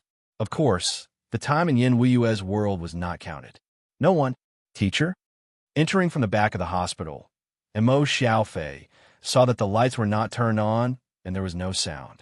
He couldn't find Long Shuo here, nor did he see Zixing and the other 2 greedy Wolf Clan warriors. He couldn't help but feel strange. Mo Xiaofei frowned and directly opened the entrance to the underground training ground. He thought that maybe they had something to do and left temporarily, so he didn't think too much about it. But when he walked into the training ground, he saw a guy who came here earlier than him, Zhuifeng. At this time, Zhuifeng's body kept flashing and moving on the huge training ground. If Mo Xiaofei didn't strengthen his eyesight, he couldn't even catch the landing point of Zhuifeng. At this time, Zhuifeng's body was soaked in sweat. It seemed that he had been here for some time. When Mo Xiaofei came back on Christmas night, he had heard from Long Shuo that Zhuifeng would also join the training. Therefore, he was just surprised and didn't feel strange. "Zhuifeng," he shouted to the front. Zhuifeng heard him and stopped. He raised his hand to wipe the sweat on his forehead. Seeing Mo Xiaofei, he smiled. "Brother, you're here. When I came here, I didn't see anyone, so I came down by myself and did some warm-up exercises." Looking at Zhuifeng's wet clothes, if this was just a warm-up exercise, Mo Xiaofei smiled. This guy Zhuifeng seemed to be very hardworking. He couldn't neglect him. "Purple Star seems to be gone?" Mo Xiaofei suddenly asked curiously. Zhuifeng's face was a little gloomy, but it quickly disappeared. He nodded and said, "I know. She left me a note, saying that she had something important to do and had to leave." Mo Xiaofei pretended to be indifferent and gave an O. He sighed inwardly. Probably Zhuifeng's relationship had died before it started. It was probably just a one-sided love. "By the way, I found a letter here. It's for you, big brother." Zhuifeng hurriedly walked to the side. He picked up a white envelope from a sofa.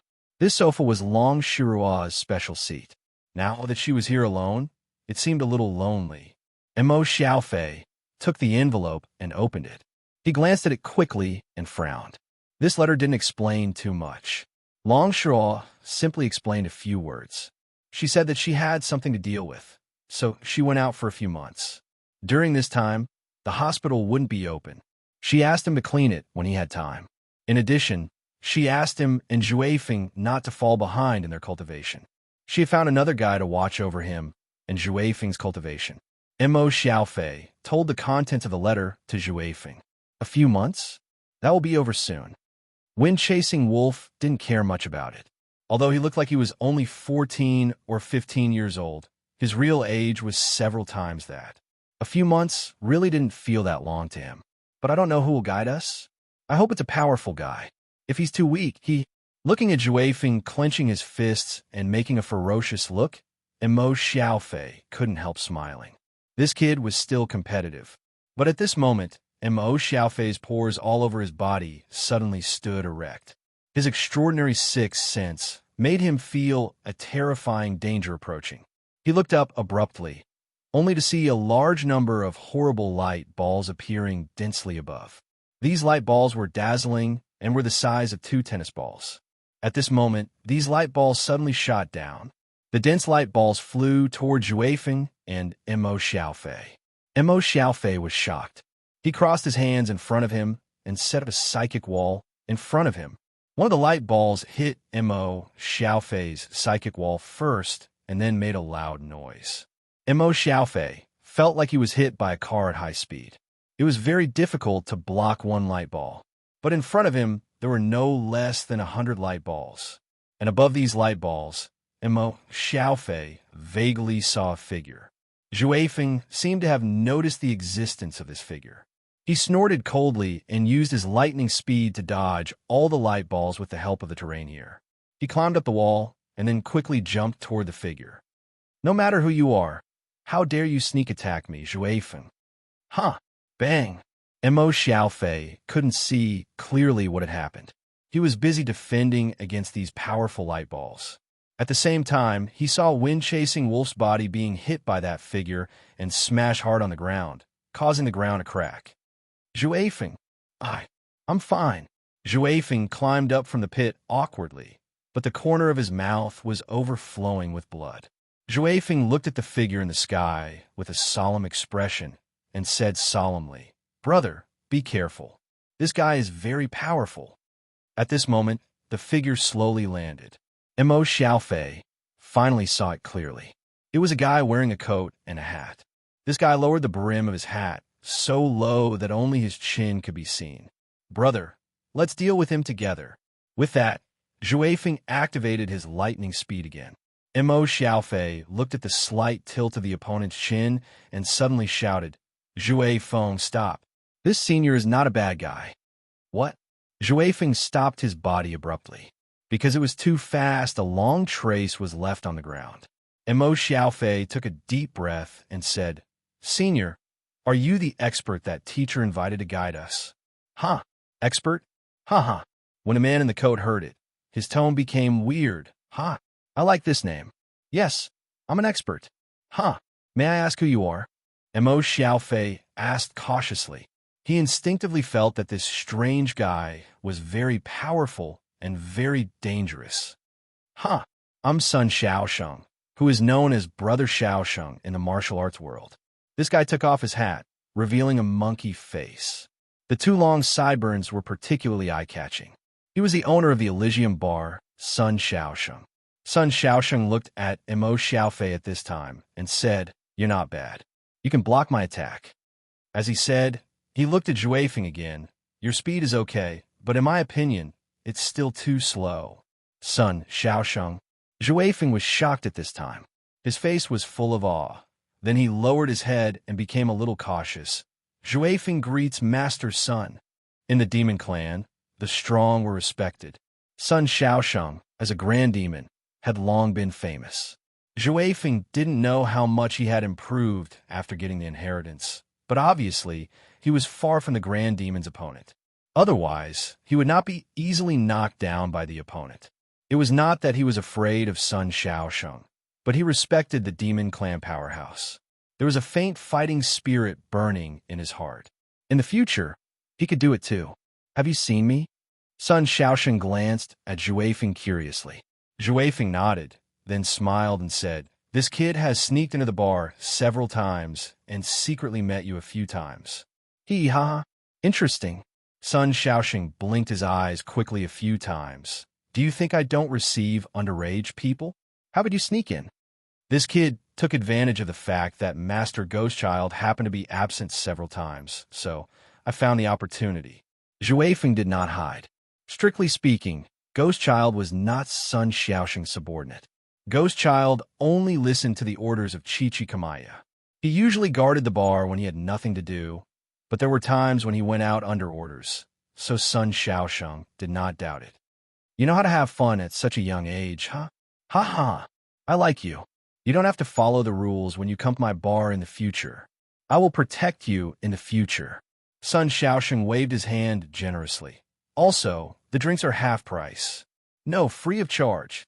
Sun Xiaosheng narrowed his eyes and suddenly looked at Mo Xiaofei.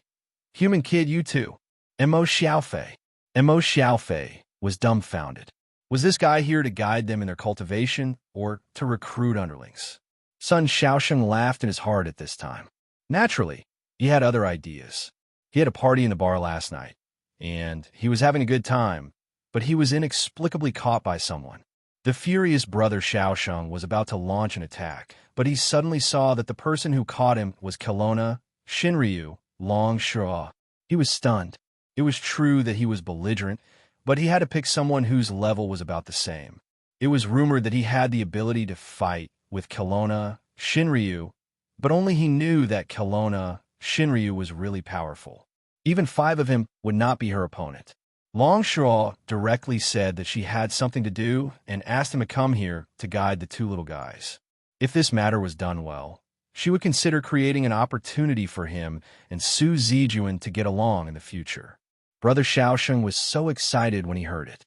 Of course, he agreed. Looking at the dumbfounded Mo Xiaofei and the eager Zhuifeng, Sun Xiaosheng laughed in his heart at this time. Huh, that old lady Long actually asked me to come here to teach these 2 little guys.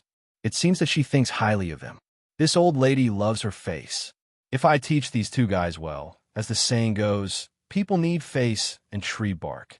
If I make any request in the future, it will naturally be difficult to refuse. Thinking that not only could he get the opportunity to be alone with Su Zijuan, but he might even be able to go further with her, Brother Xiaosheng's heart was burning. Mo Xiaofei looked at Sun Xiaosheng's gaze, and he shuddered all of a sudden. I always feel that this guy is looking at me with a very strange aggressiveness. Teacher, what is the background of the temporary substitute teacher that you found? In the Middle East, in a cave in a mountainous area, Su Zijuan slowly opened her eyes, but suddenly shuddered. It was really strange for someone with her strength to shudder. It was just that she was not in Kelowna now. 2 days ago, she was successfully attacked by the guys from the club. So she began to pay attention to the transcendence outside Kelowna. The toxin is suppressed, but will take a few days to clear it. I can't stay here for a long time. She regarded this shudder as a possible threat approaching. Now the toxin in her body had not been completely removed. If she encountered any situation, she naturally could not go all out. Getting up, Su Zijuan quickly left this place under the cover of the night. Rio, Brazil, one of the slums of more than 700 people. The area was so dense that it looked like it was piled up with blocks.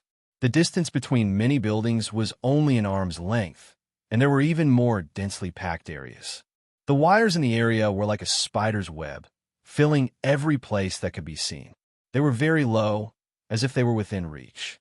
Luochio wore a simple white t-shirt and trousers, coupled with a pair of sneakers without any brand, and walked casually in this slum. 2 days had just passed since Christmas, but because it was in the north and south, the weather in Rio at this time was still sultry. Originally, according to the principle of doing as the Romans do, Boss Luo should wear shorts and slippers, but under the strong request of Miss Maid, the slippers could not be worn in the end. Heat and cold naturally had no effect on Luochio. He had no special requirements for what he wore, so he just let it be. He still deprived ordinary people of their perception of him, making himself a person with no sense of existence. Luochio and Miss Maid walked leisurely in the streets of this slum. It wasn't like the rumors said, where even during the day, one could see gunshots, murders, and other crimes everywhere in this place. But it might also be because it was still daytime, and the evil in this city was still sleeping. Luochio walked up a high slope and looked into the distance, where the land called Monte Cristo was. At this time, God was opening his hands. It was not known whether he was embracing the city, the people, or something else. Here, Luochio pointed at a grocery store next to him. Miss Maid looked over curiously. In front of the grocery store, a dark-skinned old woman was sitting in front of the grocery store, dozing off. A few barefooted children, wearing only shorts, were looking at the snacks on the shelves of the grocery store with shining eyes. Miss May nodded at this time. There's a market not far away. It is convenient to buy ingredients. Luaccio smiled. He did not consider buying ingredients. He chose this place casually, but it was in line with Yuye's wishes. Luaccio waved his hand, and the space in front of him vibrated quietly. A strange 3-story building appeared out of thin air, replacing the grocery store. The building was old, with a pine door, and the name of the store was written in front of the door, Trafford's Club. Luaccio pushed open the pine door in front of the store and walked in.